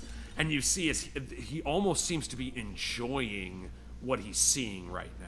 He's like looking around. You see him observe the corpse at his feet. Thorcus, you're really the only one that sees this part. But you see him observe as he kind of maliciously looks down, and you see, you know, what can only be described as a dragon smile as he reveals his teeth and looks at the ballista squishing this green acidic blood out of the back of this smaller green dragon. So, strange tendencies, but Rial, you as someone, you know, very familiar with those that enjoy seeing suffering, he saw you all office spacing on this little dude. He saw this dead one on the ground, and now he knows there's one in the church, but yet he's not doing anything about it. So that Rial sticks out to you specifically. He is going to, at the end of his turn, give it to Thoricus. No, he's not. Girl, he did. Girl, he did. Well, shit. You're Boys and girls, Papa still Thoricus holding is the in a ballista. pickle. Yeah. Which isn't loaded. Yet. Yeah. That's true. But you are. Aww. You are not In a greater wrong. sense, we An all are. apt observation, young lady. Sword is fully loaded. Young lady, I'm like 400 and something years old. Oh, Thoricus, I'm sorry. Make a perception check for me. Uh-oh. Oh, no, you already did. You did with the 20. All right, so while you were Yeah. peeping this dragon's dong, 16. that was the description of what you Just wanted a to do. really good. But while you were giving it a good look, you couldn't help but notice that clasped in its front right claw was this like metallic silver bag. Like it's the shiny, like sparkly, almost glittering silver bag that he seems to be clutching in his front right claw. Is And he's that just, in you see he's got like one eye on you and one eye on what's going on. You being a battle ready, he's ready for you to come at him, and if you do, he's gonna try to, you know what I mean? Like, you know he's readying an action right now. He's like, if this dude wants to tangle, he's ready to tangle with you, but he doesn't seem to be instigating it right now. Right. But the bag, back to the sparkly bag, is that an Ildessa? Because she is so hot right now. She's Figure, so you're like, oh hot my and gosh, is this another hot. Ildessa exclusive? If And that's you know, an you gotta Ildessa, look I'm for her gonna get seamstress that mark on bag. there. You know what? Because it's Dungeons and Dragons, and let's let the dice decide. It's a very rare chance, my friend. But if we roll 90 or better, oh, 6. That was almost 100. All right, yeah. No, unfortunately, you do not see the markings of Ildessa as you do on the fine woven tapestry that adorns the back of Divot. And fuck Definitely that the sack. hottest seamstress right now. That's without a doubt. Hot. She doesn't even need a roll Without for a it. doubt. All right. So I am very disappointed then that he is right next to me, obviously. But if he's not trying to start no shit, I ain't trying to start no shit. So I'm going to give the healing potion that I got from the old people to the little boy, tell him to tend to his father, and drag his ass into the woodline and hide until shit calms down a little bit. All right, you rolled good enough on your perception. You notice like you're full on being like every move you make. You can tell he can hear any words that you say, even when you try to whisper. You know, it's like he's heavily got his eye on you. He's expecting you at any moment to turn around and strike, and so he's gauging every one of your movements. He allows you to do exactly that. You reach out to Albie. You know, you kind of put your thick, stout dwarven hand on his shoulder, and reach down and hand him, you know, the healing potion that you had received from Kieran out on the plains on your way here, the older fellow that was gifted you by his wife. Now, I just have one question. How could I put my hand on his shoulder and grab a potion? Because I only have one fucking hand right now. That's true. You have to do it in turn. Like, you touch his shoulder, and then you're like, what? One sec. Oh, you know what? I Reach forgot. back. And, yeah. I used to have another hand, so I was going to have a touching moment You just with like you. wrap your arm around his But- shoulder, and there's an axe on his Here's the neck. axe. Like, yeah, cool dwarf. I mean Thoricus. All right, yeah. So you see the boy begins to administer the healing potion to his father. Like I said, for me, the healing potions are bottled magic. It's not so much like a tincture, but rather like magical healing energy that's within it. So he doesn't necessarily need to swallow it, but you see he begins pouring it over the body of his father, and a faint glowing energy resonates on his chest and then is gone. But you see, as his chest starts moving in and out more and more, as if a healthy breath rather than a fainting one. And as he kind of opens his eyes, you see Albie like, "Come on, father, come on!" And he like grabs him, and they usher him off safely to this tree line right back here. Nice. The boy follows directions. I like it. Nice. So yeah, I can still move, correct? Yeah. I didn't mean to say it like that. Like, there's no risk. That wasn't me like, yeah. Go ahead, move, buddy. No. No, I'm just saying I can still move. Yeah, you can still move, yes. Okay.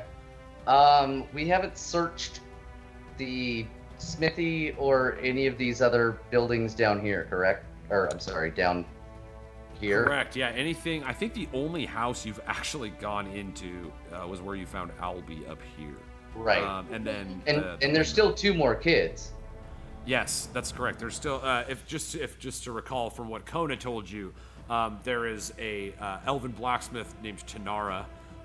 There is 2 girl children, Esmeralda and Emily, and then there's Magnus, the innkeeper. Magnus. The strongest man in the world.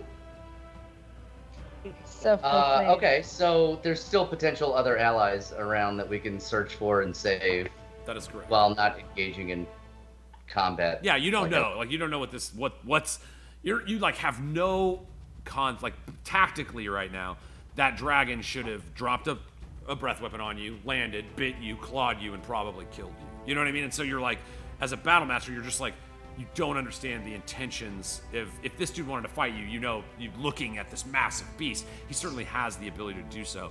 But you don't know what's his condition, like what's gonna set him off, what is his true intent. You don't know. Well, a good part of me wants to just look over and be like, "What's your deal, man?" Yeah, you could do that. You could say, But at Oh, the sorry, same drop time, I'm just gonna accept that respect is respect, and if he wanted to tango, like, it would have gone both ways. Like, I was ready to try to Yeah, fuck you up. exactly. Like, one of us was gonna die. Yeah. If you want to do this, but if you don't, which it looks like you don't want to, don't start no shit. Ain't gonna be no shit. Hey, don't start nothing, won't be nothing. So I guess my smithing background would want to look for the smithy that is also here that we could potentially save and use as an ally of some sort, possibly.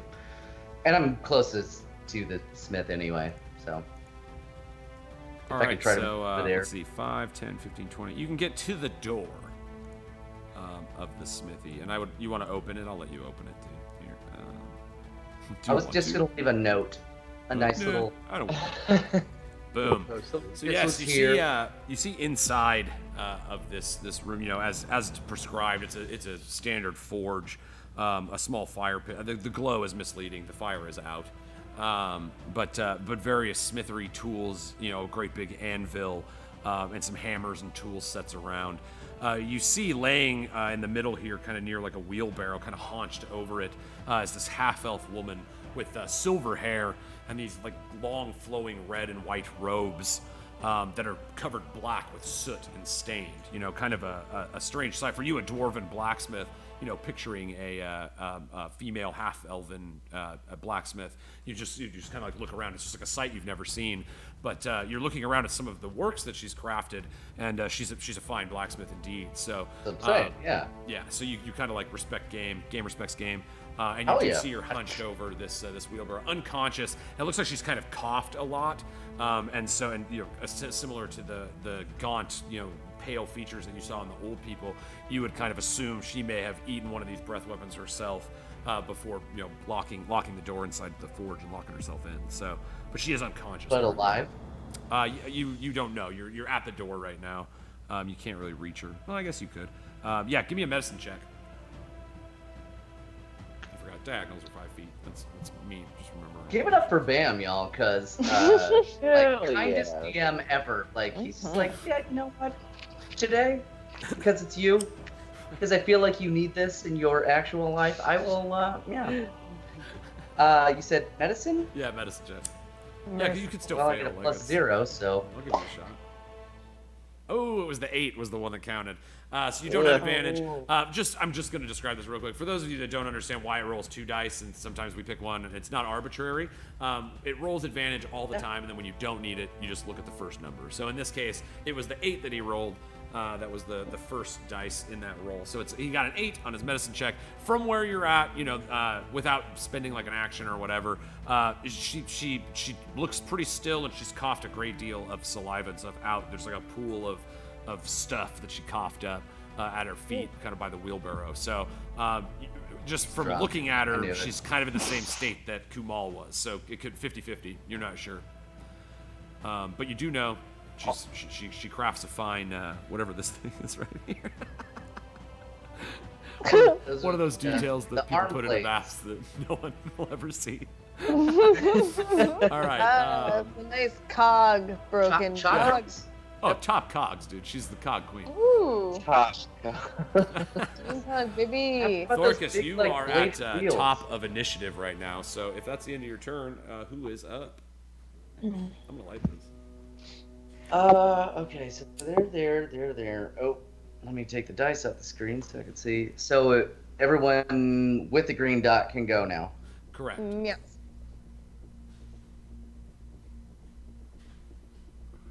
Oh. And you don't know what's up with Kona right now. None of you can see him, so Right. just assume things are happening. Ugh. I'm gonna give it to the dragon. Oh. Did You want we? to play that game, Drew? Here we go. All right. like it. I like it. Mom and Dad are fighting. I like it too. I just want to scare you. I don't have any reason to be for or against it, to be honest. All right. So, after watching you go about looking into this thing, the great dragon sees you, turns his head, smells the air, and decides to fly his giant dragon self right over here. Why? You see the roof of this building as cobblestones are knocked off the sides and great pieces of wood splinter from the weight of this massive magical creature. The wings fold and settle behind its shoulders as once again it lifts its head up high and just looks down. Brunor, you look up. You remember as you watched Exonius fly over the neighborhood where your family lived and let out a great shadowy flame. You watched as those who it was consumed by were turned into shadows themselves and immediately turned to the army of Exonius. You remember watching as your own family was used as soldiers by this evil dragon to take over your kingdom, and for the first time since that moment you swam away from your homeland, you see a big old dragon within striking range. And the dragon is going to do this at random, so I'm just going to do a d6 here. Boom. Brunor, you're up. Me? Me? Does Say what? anyone hear any cries from within the building when the dragon lands on top of it? That's a good question. Brunor, go ahead and make a perception check too for me. All right, I'll do that. I'm gonna perceive something. Crit! Oh! God, I didn't mean to shout. I'm just so excited because I was trying to find a reason to light this, and here we are. You'll never need a reason. Yes. Okay. Not this day and age. You never need a reason. Just do what you got to do to survive, baby. All right. So with a crit on your perception check, you notice this rolling fog around its mouth. It kind of drips around these sharp teeth as its sinister smile as it looks at the mangled, stomped corpse of another green dragon. You see it smiling and its lips pull back a little bit and reveal sharp red gums that outline these 2 rows of green teeth. But you see in its mouth is rolling around that green energy. So, just so you know, it's got it. Ooh.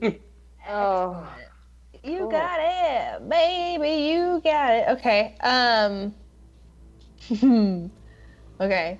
So I guess it's time for me to give into my carnal urge to get something back from everything that I lost, and I'm trying to do the right thing. So it's time for me to go for a stibbity stab.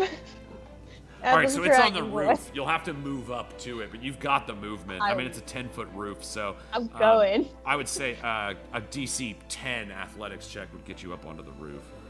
All right. Yeah. I'm gonna fall. Yeah, you got it. 14.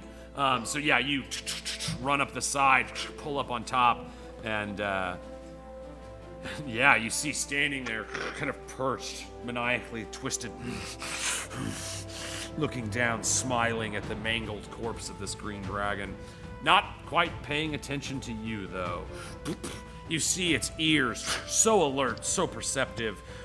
It quickly looks down and sees you, and as it tries to swipe at you with its wing, you narrowly duck under it, run up, you kind of parkour your way up this building, jumping off the door frame and then onto the roof, and Angerel, the blade of the Keeper, gleams with green runic energy as you attempt to strike. Go for it. Boom! 26 AC, that is a hit for 8 damage. Let's see. Is that one-handed? Yeah, you're using one hand. You've got your shield. Yep. So, Brunor, the moment has come. You've been waiting for this your whole life, and you're so prepared, so ready. You got your youth back after losing it to the clutches and to the ghost of Ergon. And once again renewed to your cause. It's time, with your destiny and your weapon, Angelo, Blade of the Keeper, summoned for this cause, and you strike.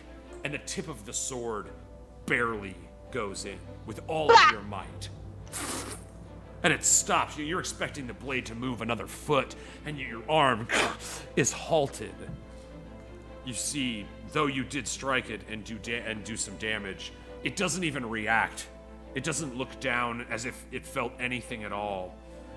And it just turns and looks at the alleyway, and you see the energy start building in its mouth. Bullshit ball change. You have another attack. I do. Can I use... Okay, what am I thinking here? I'm trying to, run up its neck, and I want to, I want to, get on and, stab it in the eye, from its head, run up its neck and be like, you fucking shit balls, yeah, and then, stab it. All right, so you're already in its threat range. I would say it would get... I would allow it. It would get an attack of opportunity on you, though. He would get an attack. He would get an attempt as you start to run up him to come back at you with a claw. So that's your call. If you want to go for a called shot like that, there's a little risk to that reward. Yeah, you Babe Ruth it. Yeah, I got to. I got to do it, man. Go big right. or go home. I am part of the 5. All right, so and I'm gonna give it. Just these things are no joke. All right, here we go. So it's gonna take a claw attack at you. Christ, here we go. Sword. Here we go. Sword. A 21 AC. Go. Yeah, that hits. All right, you take 10 slashing damage. Ugh. You see as this beast just... You see the back right claw kind of kicks out and then twists, and the claws just kind of scratch your chest. You push the great, scaly foot out of the way, but now that you've got it pinned behind you, you have access to run up its back. You push down and jump, running up the base, the spine. Again, there's that great webbing. You can kind of hold onto it and pull yourself up as you run up the back of the neck of this young green dragon. And jumping in the air, you come to bring your sword down on the head. I'll give you advantage. You took the risk. You have advantage on this second attack. Oh, Christ. Do good things. Give me 2, give me 5, give me double 25, 26 with advantage. Heck yeah. 10 damage. Nice. Just want to check that. Yeah. All right. Boom. I just want to make it stop. So you jump up, and you're bringing it where your blade is the first thing that lands, and you come right down between, right where the webbing ends between the shoulder, the eyebrows of the dragon. It looks up as Angelo pierces in, and once more, despite all the strength of your blow and the magical blade itself, it feels like the blade hits his skull and then stops. And you kind of like fall down. You're standing on the head of this dragon. So Yeah. you're on it, and you've kind of got like a Brian the Crocodile ability to maintain, you know what I mean? Like you're very familiar with being on the nose. It's just like, it's you naturally, again, your cavalier training, born to the saddle. Born you to the saddle, are baby. like, instantly you grab one fin and you're like ready to surf this dragon. Yeah. It does cry out and try to toss you, but you quickly, your legs just shift and adjust, and you manage to pass your momentum around and stay centered on the top of his head and hung on. Super cool. Yeah, I'm Oh, just trying yeah. to distract his ass. I don't want to leave my friends alone. You. All right, dope turn, Brunor. Who's up Wow. next?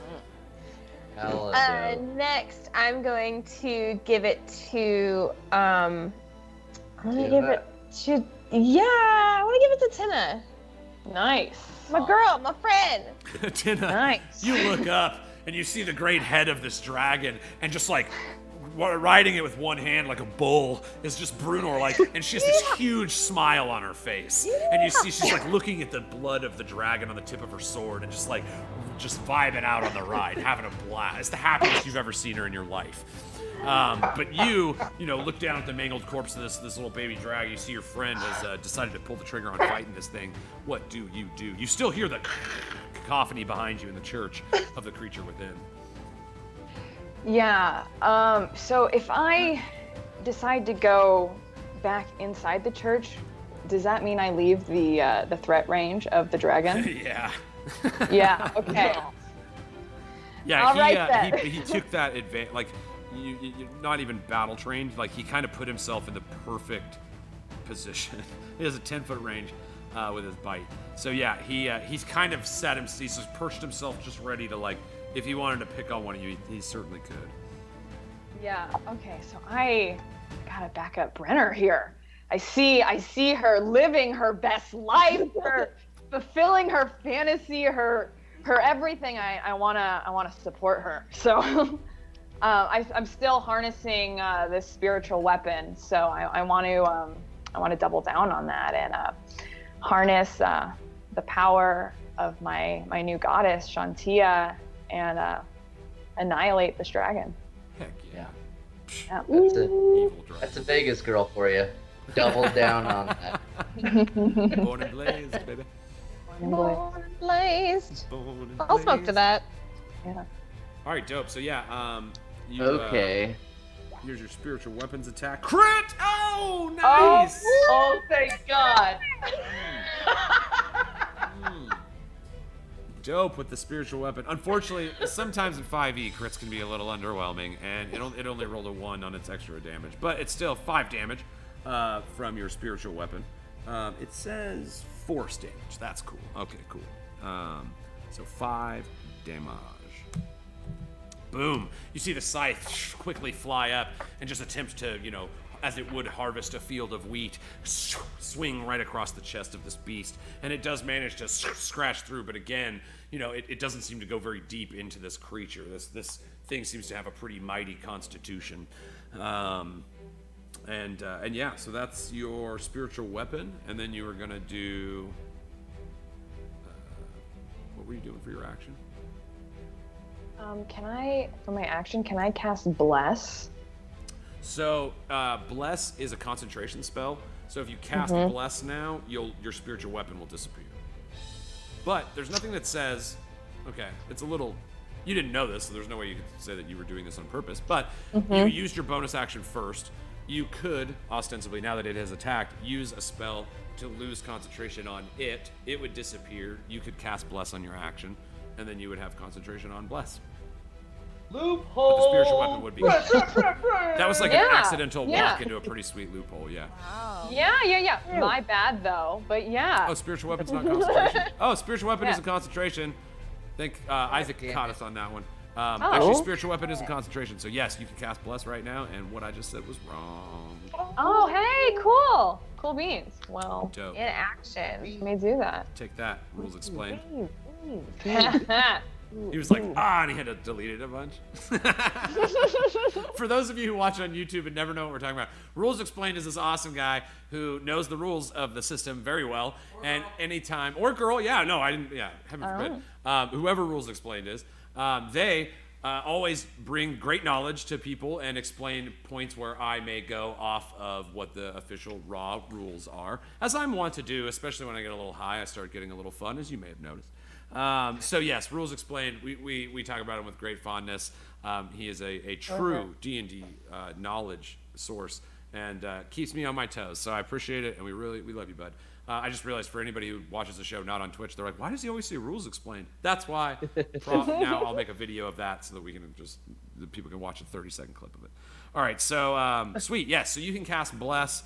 That gets target roll. How many is it? 3 creatures. So they are all within the range of it, 30 feet. You can reach any of your allies except for Thoricus right now with Bless. Who do you want to bless? Up to 3. Up to 3. Yes. So I'm gonna bless Brenor, Riel, and Divot. All right, guys. So whenever you attack, or if you make a saving throw, you get to add a D4 to that. Not for damage, but for the attack itself. So to see if you hit, it's a really good spell. That's cool. So yes, remember it is concentration today if you end up taking any damage. Thank you, Sida. Yeah. Glad it's not there. For So this helping holy us. light, you know, again, you feel that river flowing through you, and it just shines out upon you guys. Feel almost like the sun washes over your face in a little bit of a different way, and you know, you almost remember like, remember this morning when everything was calm for like half a fucking second, and you know, you just remember that moment and are covered with the blessing of Shantia. And then, Tina, did you have anything else you wanted to do? No, that's it for me. Kind of like your back still pressed against the wall, like. Actually, I should ready an action in case this terrifying. Bless was your action. Oh, bless was my action. Yeah. I'm just gonna continue hiding and being insanely terrified of this insane dragon. And then I'm just gonna pass it to Riel then. All right. All right. Thank you for the blessing, Tina Smooth Hands. Riel, you look up from your beat down, and you lay on this Wyrmling, and you look up, and it's just like the worst feeling. You're just like, oh, he's behind me, isn't he? And you just kind of like look up, and he's just like, and you see Brunor, woohoo, just like right in the top of its head, as it's like snarling, and you, Riel, again, you perceive it as well. You see the building green energy in its mouth.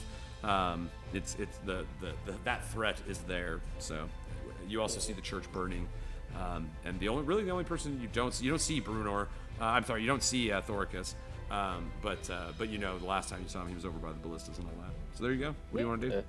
I want to see what he's up to. Rocky Talkie, my best friend. Oh! He's on the opposite side of camp. I haven't seen him in a hot minute. All right, so utilizing your magic Rocky Talkies, which allow you and Thoricus to communicate telepathically. Paging best friend. I just want to see what you've seen over there so far, best friend. What's that ding dang dragon up to? What are you doing? I can't see which dang dang dragon you talking about there, best friend. Which one are you talking about? It's the way bigger one who's over here right now. What is he up to over there? He's looking real nasty over here. What are you doing?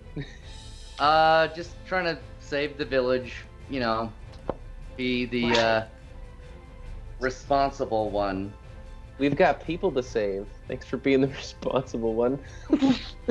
I used to be the guy that just killed shit, but you know, I'm turning over a new leaf, and I have you guys to thank for that.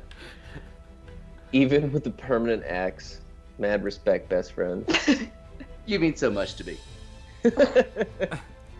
Oh, but don't tell them what's going on over here. So yeah, what's going on with you?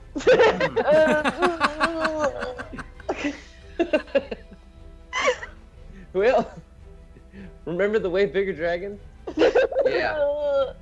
Yeah, I do remember that. Brunor's riding it. Yeah. Sword in Holy the head. shit. She's riding it. Okay. You need help? Probably. Yeah, you know what? I'll be right there.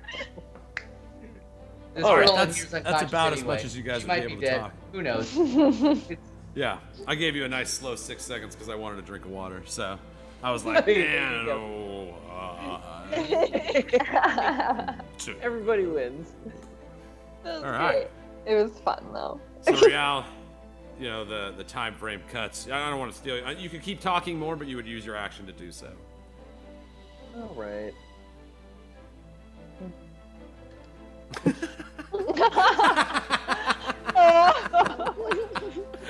Just all right.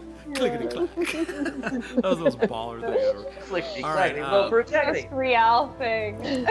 So again, Brunor Classic. being on top of his head provides you with advantage.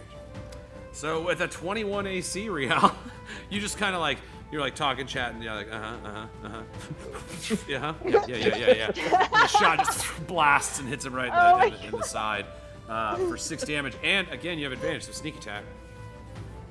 Oh yeah. Oh. 3d6. All right. 3d6 a little. My shot. Whoa. 3d6. See what that does for us. Oh, that's hot. Oh, that's a lot of damage. All right. I almost fucking did a spit Just take like on that. Where's the when I'm rolling my stats, yo? All right, so rolling 17 additional damage. Dude, that's a total of 23 damage. Real out here dropping bombs, ladies and gentlemen. Jesus Christ. All right. Other than everybody else, Real, you again having been your background as a cloister scholar of the cloister of trees, you spent a little time researching dragons and are familiar with their anatomy, and certain parts on their chest plates where they look the thickest are actually the most vulnerable, and so quickly you assess. Your eyes just dart over the 10 different targets that you could shoot, and you quickly, that's the best one, and fire within a moment.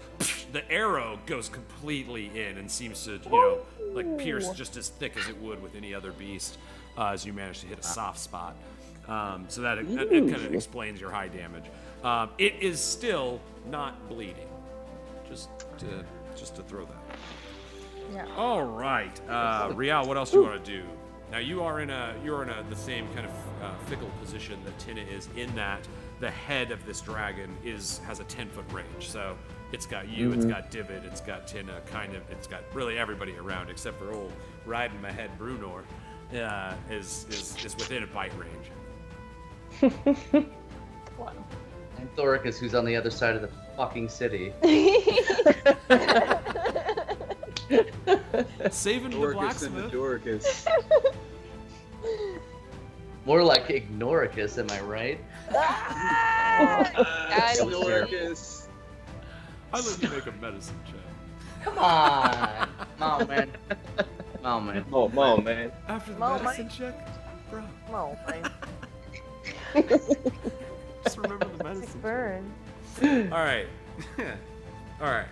So, who's up? What's up, Real? What are you doing? Am I? I know I just shot him, but am I able to hide about it? I'm gonna say in this Hide about instance, because you're like in plain sight. No.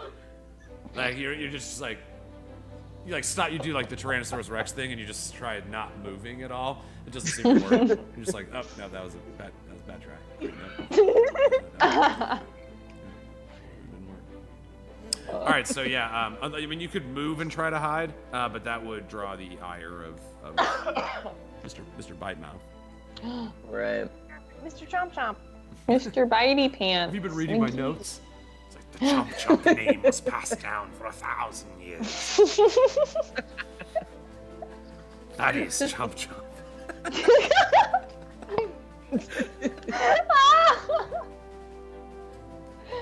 good. Good. Oh man. Stop it,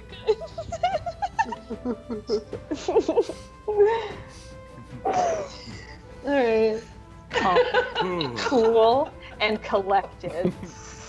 And and back. All right, so Rial, you're are you done? What do you want to do? Yeah, I'm done. I'll go ahead All right, and who's that? pass initiative. I want to give it to Divot. Give it to Divot. Quick question about Tennis Bless. What all does that apply to her? Attacks and saving throws. All right. And then, like, so I'd spell like to attacks u- are also attacks. So anything that has an attack roll would gain an extra Right. D4 to the attack. All right. Well, I want to use my bonus action to heal my sister Brunor with Healing Word. Oh, hell. Divot, has the form of this spell changed at all? With this shift at all, or is it still kind of just? Yeah, no, I want to enable her to like take the healing energy from the stuff around her. So ideally, the dragon. I'm sure I can't do that, but I want to do at least look like that. Yeah, for flavor, we can do whatever. If it's not like about a rule, yeah, we can flavor the crap out of it. So yeah, Yeah, you fuck kind of yeah. draw the life essence out of the pile of dragon in the front of you, and the energy flows over. And Brunor, riding the wave, you see this kind of like wave of energy just wash over you and blow your hair back a little bit, and you're just like, yeah, woo, just like riding it. And you catch a healing word. Go ahead and give her that healing word. To the 5. And you got 5 hit points. 5. All right. That's a good number. Brother. And now for my next trick. So from out from behind Rial, because I'm kind of behind Rial, right? So I want to cast Shatter. Ooh, But I wanna actually, cast wait, Shatter, sorry, I have to ruin your plan. There is a rule that in D&D that's often misinterpreted, but the rule is if you cast a bonus action spell, the only other spells that you can cast in that turn, no, not in that turn, on one action in that turn, have to be a cantrip. So you can still cast a spell, but unfortunately, because you used a bonus, they don't want you to be able to basically use like 2 really good spells in a row. So you Okay. use Healing Word to heal her, and then you can do like Chill Touch or any of your cantrips still, but unfortunately you can't cast a leveled spell. Okay, that's fine. Thank you for your sacrifice. All right, I want to do Chill Touch then. All right, you again also flanking, and remember you get to add a D4 if you need it. You can just roll your normal attack, and then if you need it, we'll roll. Yeah, shoot a little Chill Touch at this. I don't think this has any specific resistance to necrotic or anything. Ooh. No. Ooh. Damn. What's up? I assume said, I "What's do up, not damage?" need it. All right, so 25 AC, that is absolutely good enough. And 11 damage, nice. Nice. Go for the arrow hole. Yeah. Yeah, and you see Just that poke him in his skeletal arrow red hole. hand Yeah, again. the fist Reach punches out. the arrow into it. Yeah. There you go. Push it in. I like that. Yeah. All right, so 11 more damage. All right. Squish it the zero is hole. no, it's still not bleeding. All right. Boom. Yeah. So you managed. You see the red spectral, skeletal hand pushing in the arrows that Rial had embedded, in the side where the soft plate of his chest is. Divot. You also hear, as you channel this energy and you see the red skeletal hand, you feel this voice like you felt before when you were in the Shadowfell. And the sound of Death's voice comes through once more. A life for a life. Do not let them find the innkeeper. And that's gone. Suddenly you're kind of back, all the sounds of everything, the banging in the church, the great banging in the church, the sounds of battle, and once more as the kind of the clarity of the words wash away, and you're kind of looking around at your allies again, but just some words that you happen to have spoken to you. You kind of glance around and you swear that, in the reflection of this window across the way, you see the red mask of death for a moment, and it's gone. All right. Anything else, Divot? Yeah, for my move,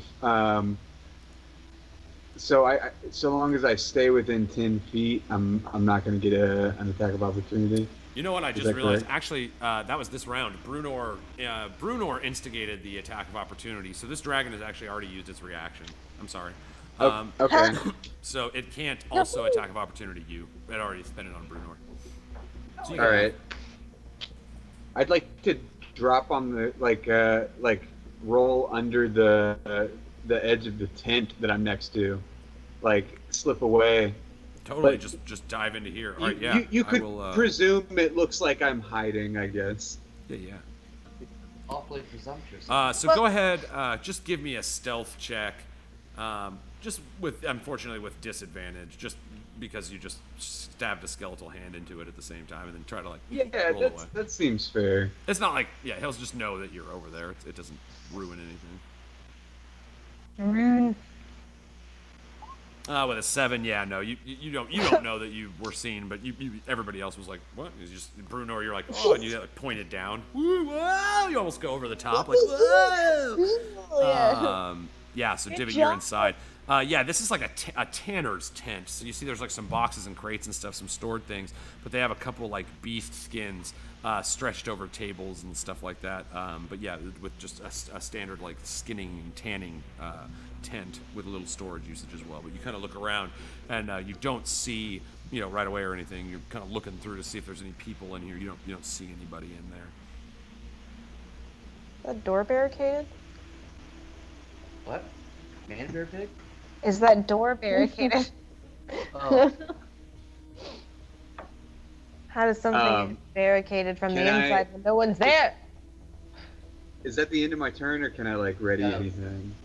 You used an action, a bonus action, and a move. Yeah. So I mean, you can move anywhere Yeah, in there. But your turn's pretty much over. Cool. And then let's see, is that all of the 5? that's everyone. Yeah. Kona? Yeah. What the fuck's Kona doing? Yeah, what's Except Kona up to? Kona. When do we find out? You can't see, so you don't know. You just, like I Right. said, you hear him like, oh no, like off in the distance. But you haven't seen him since then. You just kind of hear him shouting from the other side of the windmill here, kind of Bruno, like where you biffed it originally, like in that area.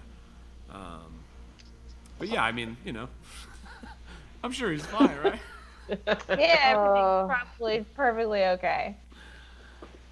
Crying over a corpse. Probably crying over a corpse. So if you're done, I believe it's the dragon's turns. Well, All right, Brunor. You're right in the wave. This dragon's trying to flail you off, but so adept are you, like as the skill says, born to saddle. You are just prepared to, there's, sea serpent your way through this. You're moving your muscles and feeling the movement as this head shifts beneath your feet, using your hand on the sword to kind of hold yourself in place and grabbing the web when you need to, or the webbing of his back. And so suddenly, rather than trying to throw you off, you see the head gets turned down, and you kind of like start leaning forward as he tips his face down and proceeds to cast his green fog of smoke and toxic death in a I just 30 wanted to foot distract cone, him. which even through this divot, Rial, go ahead and make a DC 13 Constitution save. Ooh. no.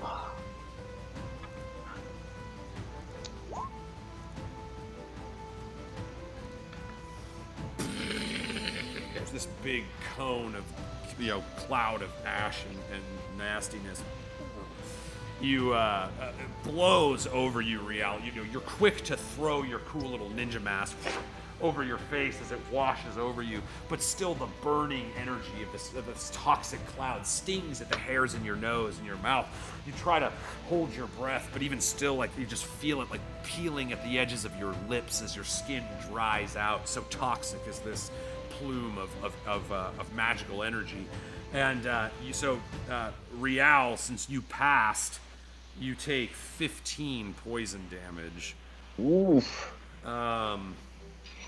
Divot. I just wanted to point out. I know I got a 12 on the roll, but I did say that I put my fancy tapestry over my face Over your during face. our last session. True So, that. I don't know if that matters. Yeah, unfortunately, because it's a breath weapon, it's not so much. It's more like a fire of burning toxicity rather than like you guys are breathing it in. That's just more the flavor of it. It's just this Okay, big I got you. 30-foot cone of doom gas. Yes. So Divot with a 12, unfortunately failing by 1. You see you're kind of like you've rolled into this canvas covered wooden tent area, and you're kind of looking around to see if there's any survivors, and suddenly you hear this great sound, and you just look back, and through the crack that you rolled under, you just see this green rolling thick cloud of gas push underneath, and you start backing up. First your foot steps in the fireplace and you kick it out. You know, the coals are still a little warm against your toes, and you fall back on a box of crates, and the cloud starts filling the volume of the tent that you're in, and you're like backing up, and you start climbing up on these 3 stacks of boxes that are behind you, trying to stay above this cloud as this noxious wave fills the room. You see the tanning bed next to you with the animal skins starts peeling as the skin turns black and disgusting, and you start, as you climb, and again it's like, you know, in a sinking ship, you're like reaching for the top of the room where you can get the most air. You finally stand on your small little tippy toes and hold your head up as this green cloud fills your lungs. You take 30 points of damage. Your eyes flash. You fall from the top of these 3 crates and hit the ground. You feel suddenly like you're being pulled a great distance, like when you guys were in the Tome of the Five. You're flying back far, the colors flashing of various stars shooting by you as you traverse through these plains and across this great distance. You're standing there and you look around, and there's this great stone staircase leading up. And sitting on a throne made of ash is the red-masked face of death. It's good to see you again, Divot. Let us begin. And that's where we're going to pick it up next week, guys! Whoa! Oh my god. I vote to veto. I vote to veto. Anyone else Veto. They're trying to use their veto powers. Whoa. No, I know. That's a good... I know it's... Because I want to keep going. That's how you know. And you're like, all right, we can leave this one. Let's all sit in this for a little bit. Trust me. Trust me. All right. So, David, go ahead and put yourself at 0 hit points for me. You will be... So the way death in D&D 5e works, you'll have 3 death saves and stuff. Like, don't worry. I didn't just, like, insta-kill your character. But yeah, you are at 0 hit points currently. And I couldn't have like cast shield or anything, right? Not like, for that one, no, because shield it's not an Yeah, armor yeah. class thing. Right. Ooh, you know what you could have done? You were blessed.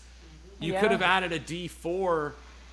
Oh no! All right, we'll resolve this next week. All right, dudes, thanks so much for hanging out, guys. We freaking love you. Every week we're here Tuesday on Twitch, 8 p.m. Pacific. These are my favorite people in the world. This story is really going somewhere pretty cool, and I just can't wait to share it all with you guys. yeah. So thank you so freaking much for hanging with us. We like to close things off the same way we open them around these parts. And so we like to take ourselves a ladder like this one right here, and we like to hold up in the air and go. Ladder's up. Thanks for playing D&D with us, guys. We freaking love you. Oh! Moment. Moment. And we still Oh, don't man. know if that kid is alive. Oh my god. All for naught. How did we get here again? Again? So